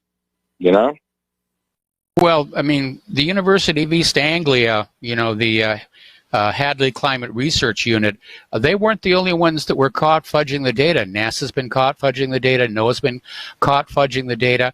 And, we are talking about a provable large-scale conspiracy to defraud the people of planet Earth in order to extract money and obedience out of them. We keep getting these colder and colder winters, and yet the media is out there saying, oh, it's warm, it's frying, it's boiling out there. And, it's the idea of who are you going to listen to, the TV news reporter or your own eyes. And so a lot of them have been financially enriched going along with this thing. I mean, there was a lot of funding out there for scientists who would prove humans were warming the Earth. There was no funding out there for scientists who were questioning whether that was really happening or not. The corporate media, of course, they don't want to admit that they were part of this gigantic lie, so they're going to keep on supporting it. Just like they're still supporting Lee Harvey Oswald as the crazed lone nut assassin of John F. Kennedy. They're never going to let that one go. Social engineering at their most subversive level, essentially, is really what it amounts to. Wasn't there a guy from Penn State that was involved that got snagged in that East Anglia thing, too? It was a quote-unquote climate scientist. Like really provably caught up in it. Yeah, I'm trying to think of the name. And shunned. I don't remember his name, man. It was, but he was like an integral player. Right. He was getting paid by it. And they were using the university as cover, which is so insidious.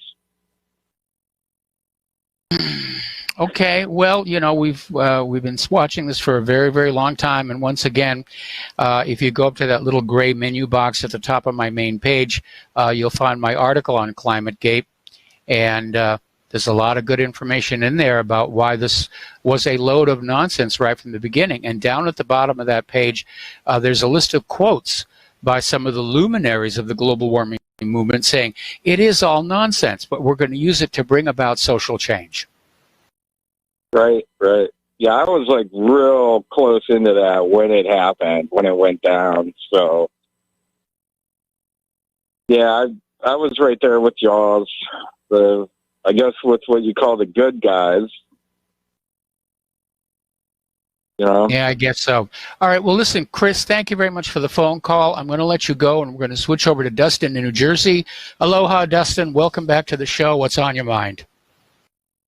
Hi, Mike. Yeah, you missed the BBC, Canadian broadcast channel. They all are linked together. They all push the same global warming crap. We all know it's phony baloney. But the same group also said Saddam had weapons of mass destruction. Saddam's evil, Assad's evil, Putin's evil. It's the same group of people. It's just they push lies on people, and eventually people will wake up. But I'm just still surprised not enough's woken up. It's just people have been dumbed down, for a long time, and time to wake up and take the red pill there. Well, at the risk of mixing our metaphors here, I think more people are awake now than you might realize. I think they stay silent out of a sense of politeness. There was a survey that was done the other day that said like 3/4 of conservative college students don't talk about their views out of fear that their grades will suffer for it, that liberal professors will mark them down. And it might just as well happen. But I've got a friend here the other day who made the observation the reason the liberals keep winning is because conservatives are taught not to fight back. We're taught to be polite and not scream in the other person's face. And that puts us at a natural disadvantage. They just don't know the Chicago way, Mike. Yeah. When they pull a knife, you pull a gun. When they send one of yours of the hospital, you send one of theirs to the morgue. That's the Chicago way. Otherwise, you're dead because these people don't stop because it's a cult, and we said it before, and they're willing to go all out, like Antifa. The other side, unfortunately, ain't. But all right, Mike, I'm going to switch topics on Trump. Okay. With the difference between Bolton and Pompeo. Yep. Is Pompeo is more devious. He knows how to play the game more than Bolton. Bolton's just more open about it. Okay. And they went behind Trump's back, both of them, but more Bolton, to like screw up deals that maybe Trump wanted to do. Yes. This is my theory, and maybe, I guess, obviously nobody, especially, the president or Donald Trump, doesn't want people sabotaging things behind their back. But, Mike, when's the election for Benjamin Netanyahu? I think it's on the 17th.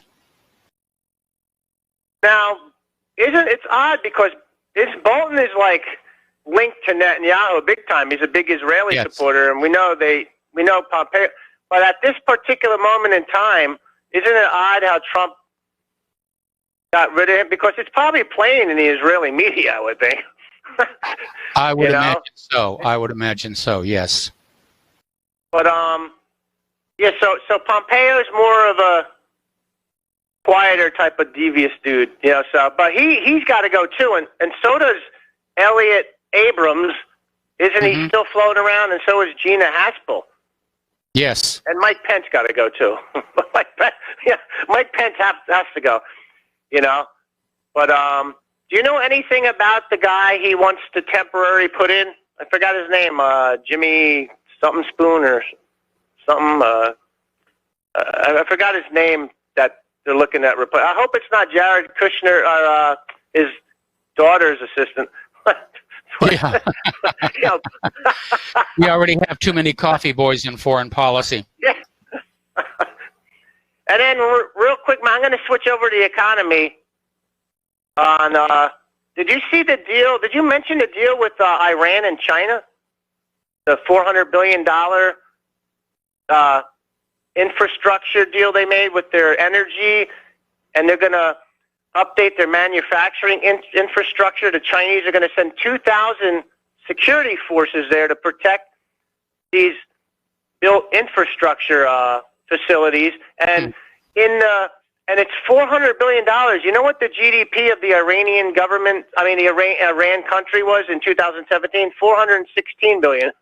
That's a lot of money. $400 billion. The Chinese a lot of money. Yeah, and Mike, you know what's in the fine details of the paperwork? It has where Russia is invited to take part in the whole thing. Yes. So there's your what Peter Schiff says. He said that China only lost a customer. That's us, the U.S. Yes. But we have lost a banker and a supplier. Yeah, this trade war was an absolute disaster, and again, I know there's a lot of people out there who are still trying to rah-rah Donald Trump and give him a chance. He's doing better than Obama. Well, I don't care whether Trump or Obama is better. They were both disastrous for this country, and we need to stop settling for the lesser of two evils. Yeah, because, Mike, at the end of the day, what we have done to the Russians, we basically shot ourselves in the foot. Yes. Because they all have moved away. We could have made such great economic deals. Yes. And I go back to those numbers we had with the 3,000 manufacturing jobs added. That's not good. We could have had so much, but there's a monkey wrench that's been thrown, and it's irreversible now. The Russians, Mike, would you, as a Russian, trust? There's no way I would trust American after this debacle, because it seems they know it doesn't matter who the president is.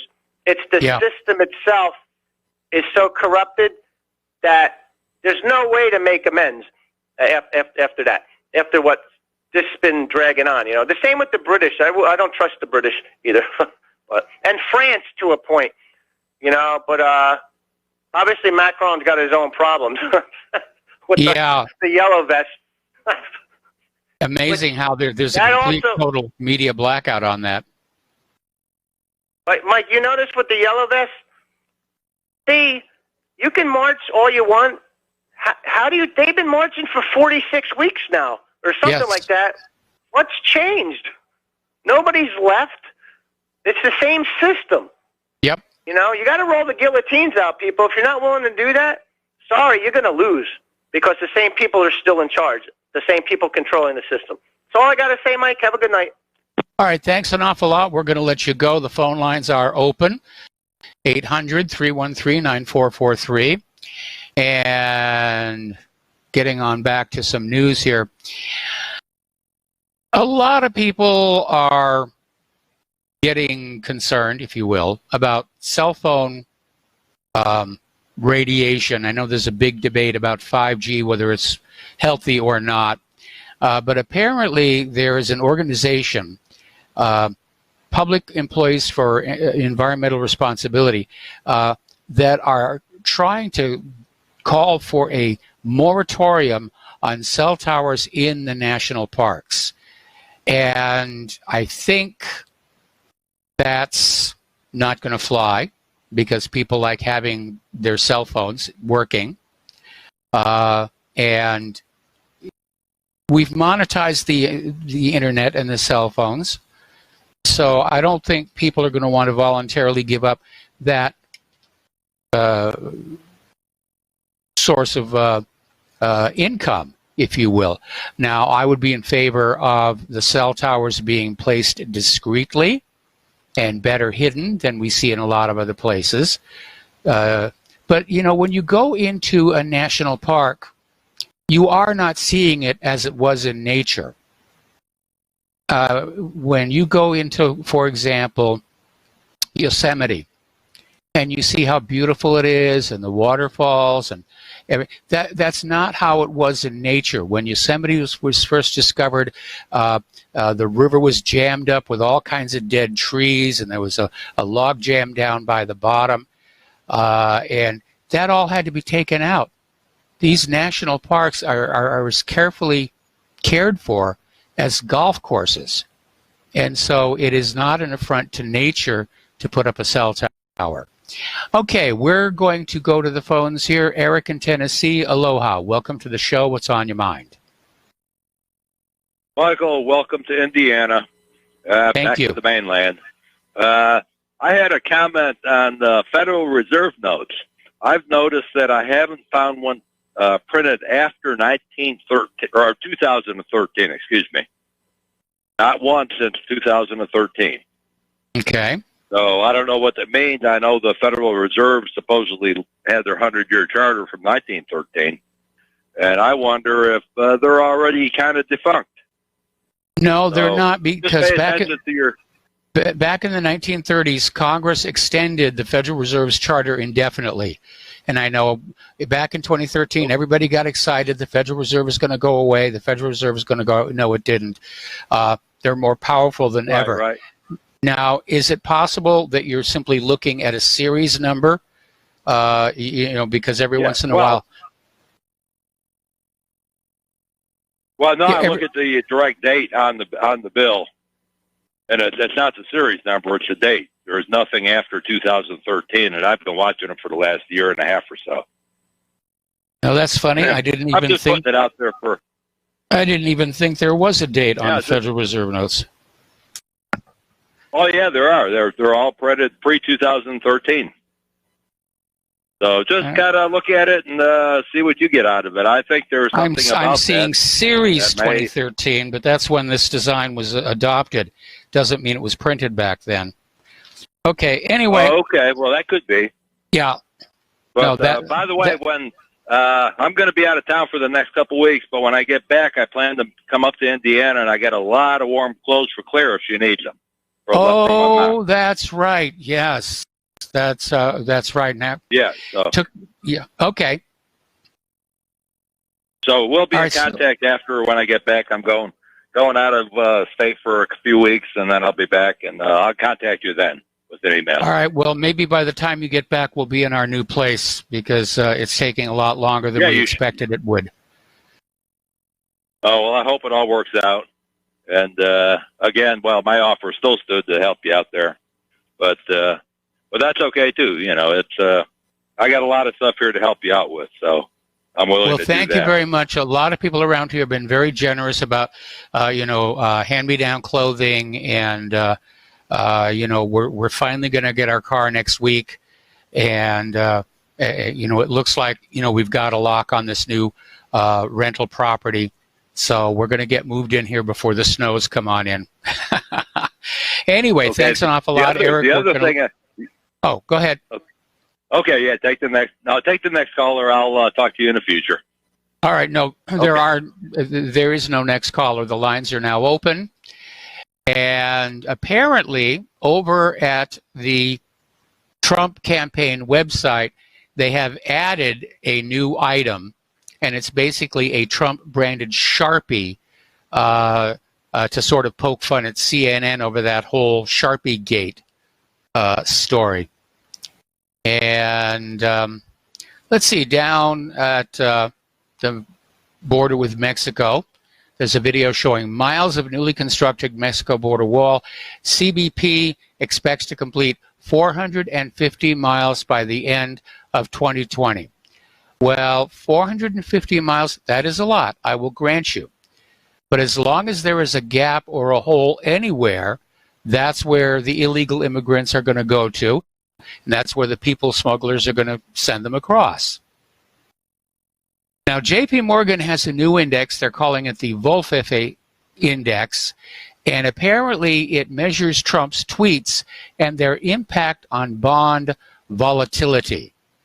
And JP Morgan has found there's been an increase in what they call market-moving tweets.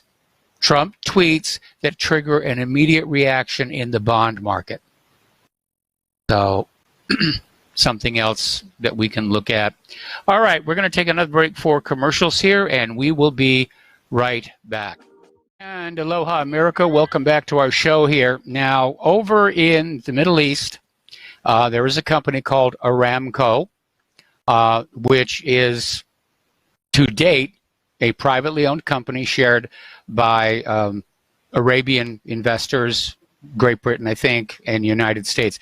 But they're taking the company public. And the Saudis are luring, or courting, if you will, the richest families as anchor investors in Aramco IPO. So we'll see how that's going to work out.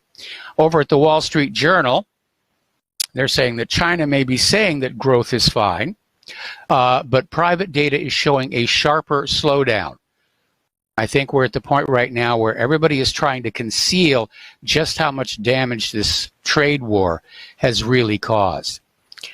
Now, Hawaii's Tulsi Gabbard is breaking ranks from Democratic candidates and says there actually should be some restrictions on abortion. And one of the ones that she actually does support is that unless the life of the mother is at risk, there should be no third trimester abortions. And, I mean, this cuts into the issue of when does the fetus start to feel pain? And, of course, to the pro-abortion contingent, the answer is, who cares? And we've had this attitude of, you can abort them right up to the moment of birth. But of course, if you crack an eagle's egg, you're going to go to jail for a very, very, very long time. All right, we already talked about Fukushima having to dump their water. That is going to be very, very nasty. Probably another reason why it was good that Claire and I got out of Hawaii and over here to Indiana. Now, Johnny Depp, who is a well-known actor, Pirates of the Caribbean, Transcendence, I really like that one too. Very mercurial, can be very difficult to work with. He actually got lured into doing a Christian Dior ad with Native American overtones, and it was immediately blasted for cultural appropriation and exploitation, to the point where Dior has now pulled the ad and issued an apology, and Johnny Depp is, upset, and I don't think it's just the residuals. I think he's taking it personally. So this whole cultural appropriation thing is going on again here.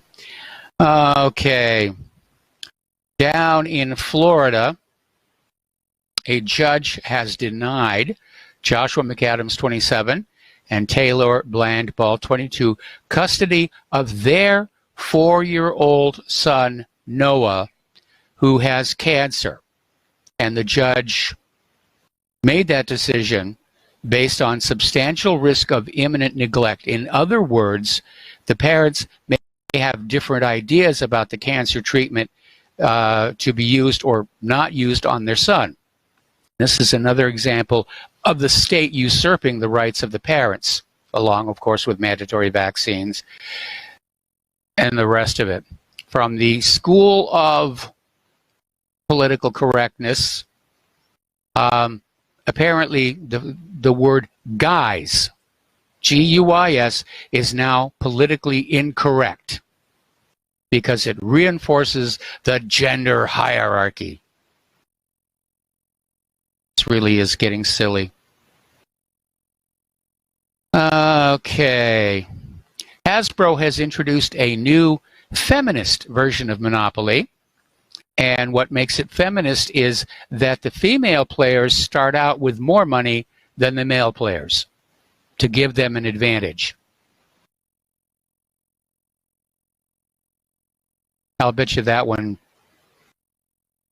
is a miserable business failure. Okay. All righty. Representative Rashida Tlaib's dad says she lied about her residency. We talked about this a little while ago. She lied about her residency. She wasn't actually living in the district that she ran in and represents.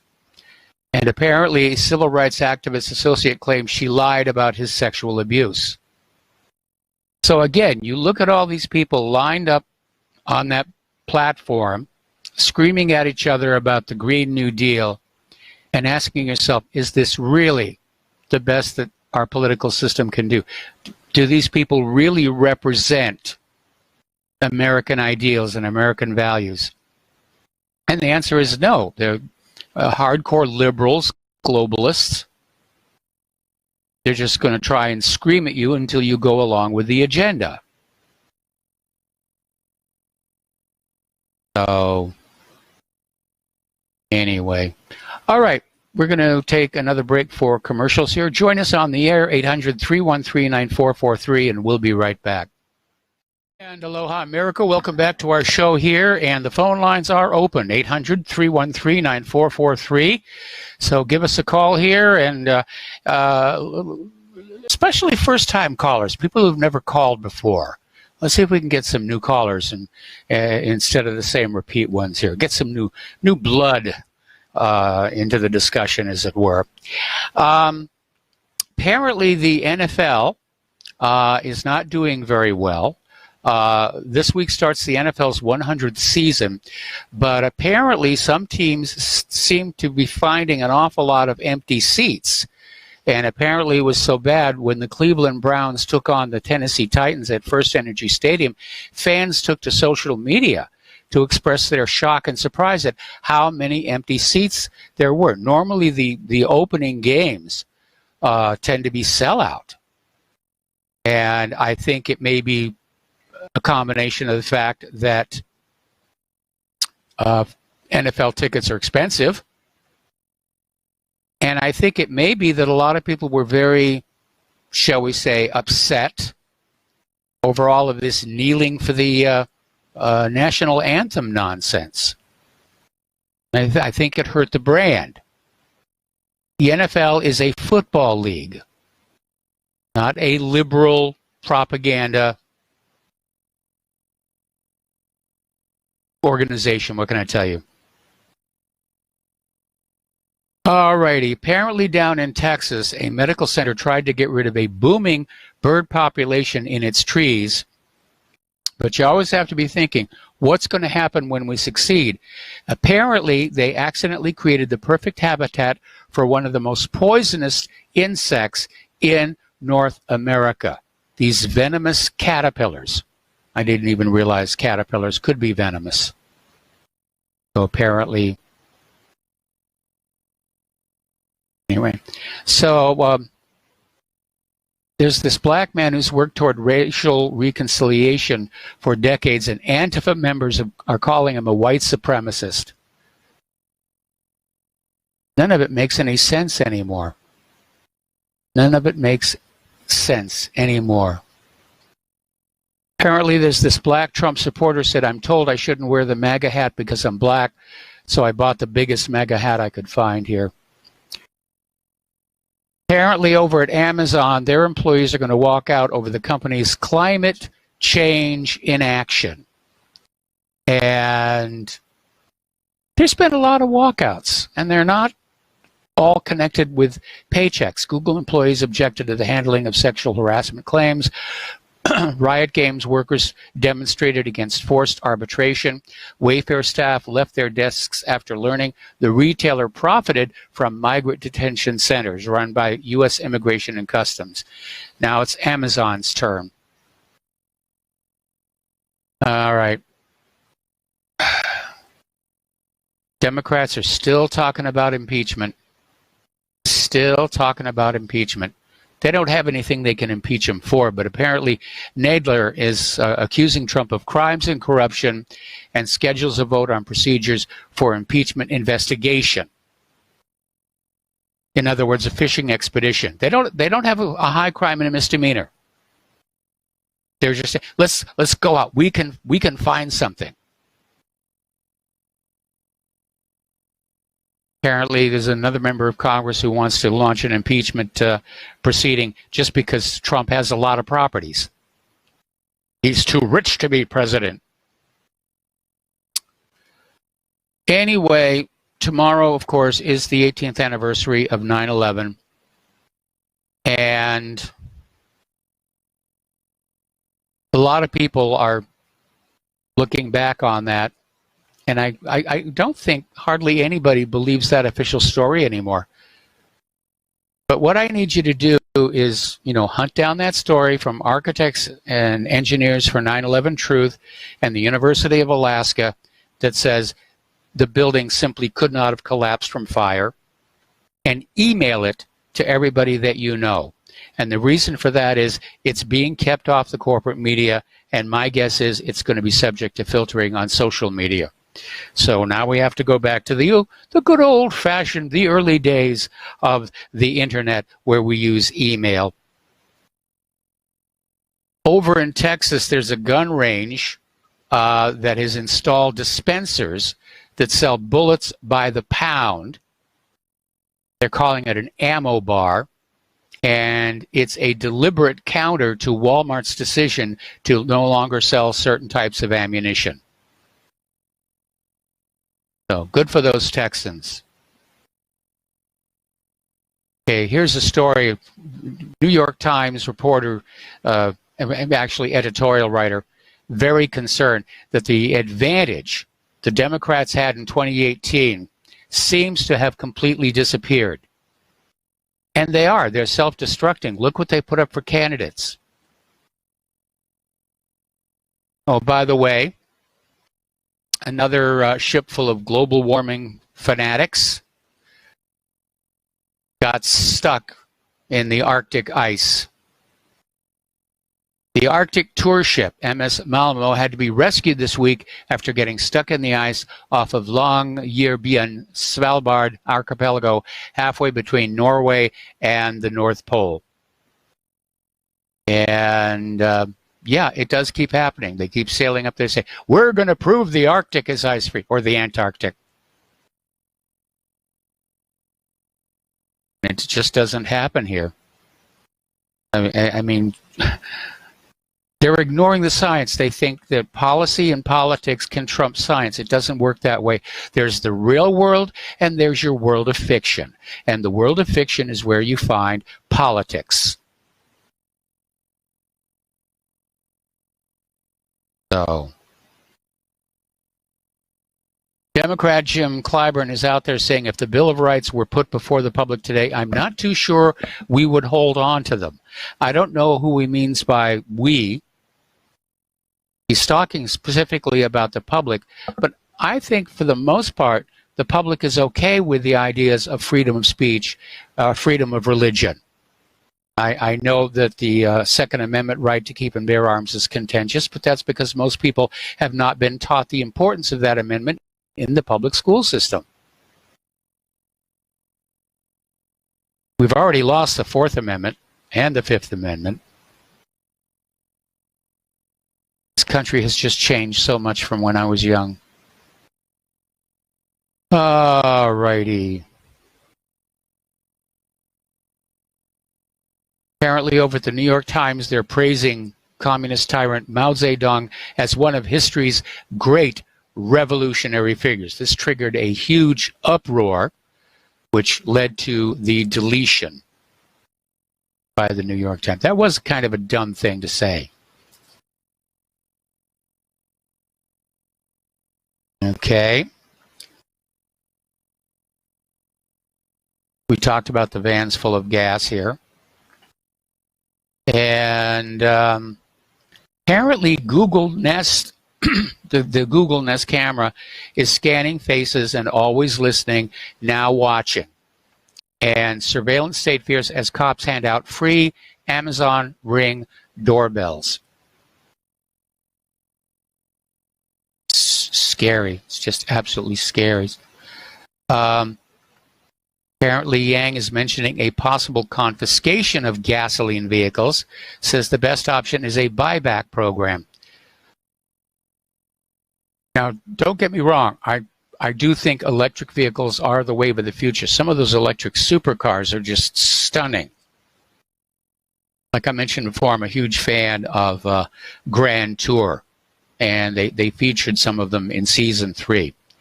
And they are absolutely amazing. But here's the issue. Where does all the electricity come from? Right now, much of it is coming from coal and oil-fired power plants. These electric vehicles are not clean.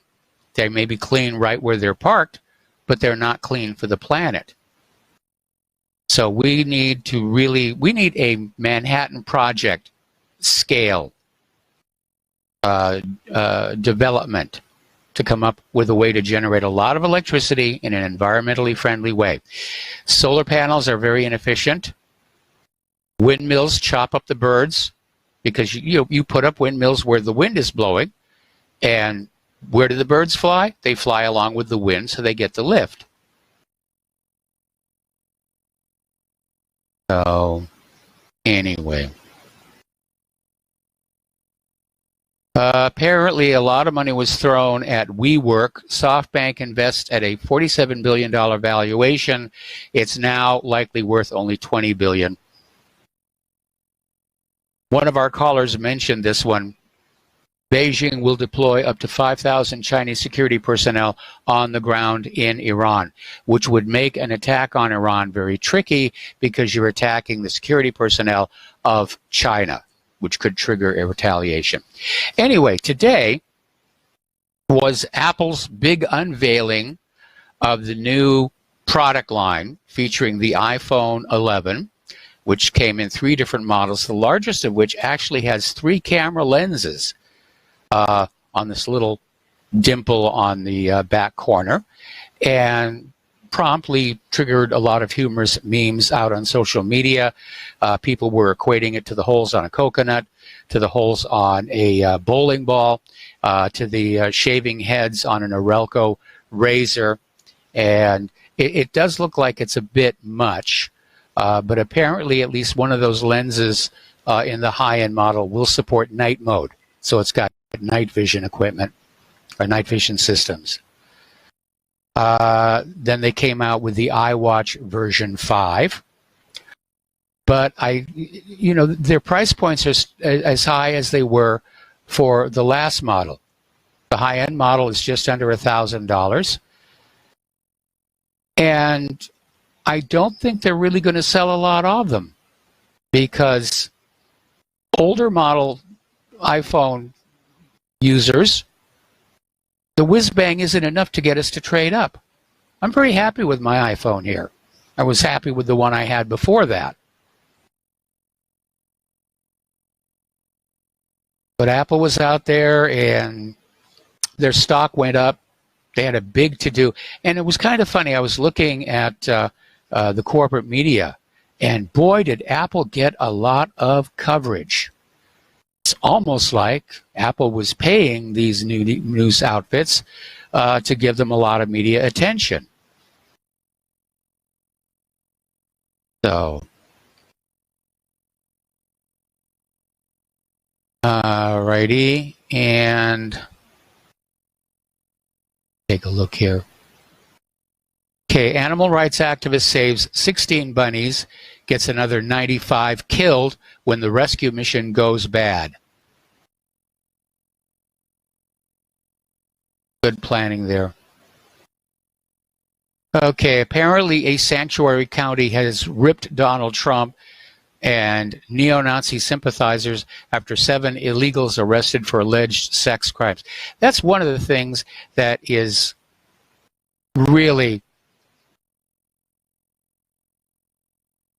so hard to deal with, is the callousness where these activists will say, we just care about the agenda. We care about the agenda, and yes, people are going to get hurt, but, you know, it's a small price to pay. But we serve a higher, more noble purpose. They're really delusional. And I'm seeing so many parallels between our current society and ancient Rome, just before it fell.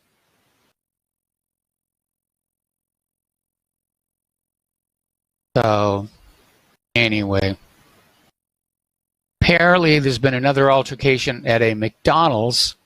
Apparently a customer complained about cold fries, and a fight ensued. Now, obviously, the McDonald's employee was wrong on this one. First of all, the fries shouldn't have been cold. But second of all, it's like our entire culture is descending into barbarism and savagery. And like we saw demonstrated on our show yesterday, the idea of having a civil, rational, polite discussion seems to have gone away. And again, that's a deliberate tactic on the left, where they just, you know, winning through intimidation and just screaming at the conservatives, knowing that the conservatives are too polite and well-trained to scream back.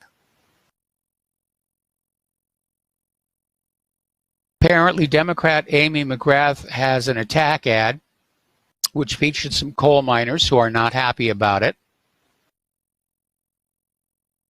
And yeah, here's an interesting article. It's talking about the classic British comedy series Monty Python. It's 50 years old this month. Oh, my goodness. That reminds me of how old I am. But they're saying the sobering fact is that Monty Python, along with other shows of the era, could not be made today due to politically correct policing. And the Spanish Inquisition was a series of sketches in a 1970 episode of Monty Python. Whenever a character said, "I didn't expect a Spanish Inquisition," the Spanish Inquisition would turn up with the words, "Nobody expects the Spanish Inquisition." The thing is, today, all comedy writers do expect the PC Police Inquisition, so they self-censor. And that is really the worst part of it all. We're not waiting for somebody to come on in and say, you shouldn't say that, or you shouldn't write this, or you shouldn't do that. We're saying, oh, I better not do this. I could get in real trouble if I write. And it's probably one of the reasons why so much of what passes for comedy on TV today really isn't funny. It's hurling a lot of insults at politicians, and there's a laugh track. But it's really not funny, and it's really not creative. So the world really has changed in the last half century. For the worse, I must say, for the worse. All right, we're coming up on the last commercial break of our show today, followed by the last segment of our show today. So stay tuned, and we will be right back. And aloha, America. Welcome back to our show here, last segment of our program today. And it's kind of an irony because on the slow news day, it means that fewer people have been killed and crippled or hurt. The suffering's a little reduced. The wars are a little lower, and sometimes you're struggling just to make 3 hours worth of content here. But I'd rather have it that way than to have so much mayhem going on in the world that I could just talk nonstop and not take phone calls, because I think that would be a bad thing. Unfortunately, I do think this world is headed in a very, very bad direction. And I think the United States, I certainly hope that Trump's firing of Bolton is the start of a trend, because we need to get these war hawks out of the government here, because they're perfectly happy spending all of your money and the lives of your children in their dreams of glory. These wars that they want to fight in Russia and China and Iran and everywhere, and continuing in Afghanistan. They don't serve on the front lines themselves. They don't have family that are carrying rifles. It's just a game to them. You and your children, you are the pieces. You're the pawns. And you should be angry about that. It's one of the reasons why the Constitution required wars to be authorized on a case-by-case basis by the Congress. And Congress shirked its duty back in 2003 with its authorization for the use of military force, which basically handed the president a carte blanche to start wars all on his own, which was exactly the situation the Founding Fathers wished to avoid. And so now here we are. We have 7 officially acknowledged wars, probably another 70 that we don't know about, and getting ready to go into Venezuela. And I think when this blows into a full world war, I think the United States is going to lose. I think we already are losing. I think Syria and Afghanistan prove that. And maybe Trump and the Pentagon officials are right in saying it's time to slow down. So, anyway, we're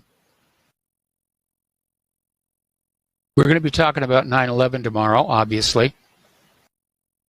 And how it just changed the world dramatically, how it was used to manipulate us, sell us on this idea of, we've got to go into Afghanistan. A lot of people don't remember that was the first invasion following 9/11. Afghanistan, they did it. No, we're sorry. It was Iraq. Oh, no, it wasn't Iraq. It was Syria. No, it wasn't Syria. It's Iran. A movable feast here. Anyway, there's the music. Time for me to get on out of here and get some dinner. Stay tuned for John Stedmiller. I'm sure he's got lots of interesting things to share with you. And please take what you learn here, share it with everybody that you can, especially that report from Architects and Engineers for 9/11 Truth and the University of Alaska. Please donate to RBN. They really, really need your help right now. We'll be back tomorrow. Aloha, America.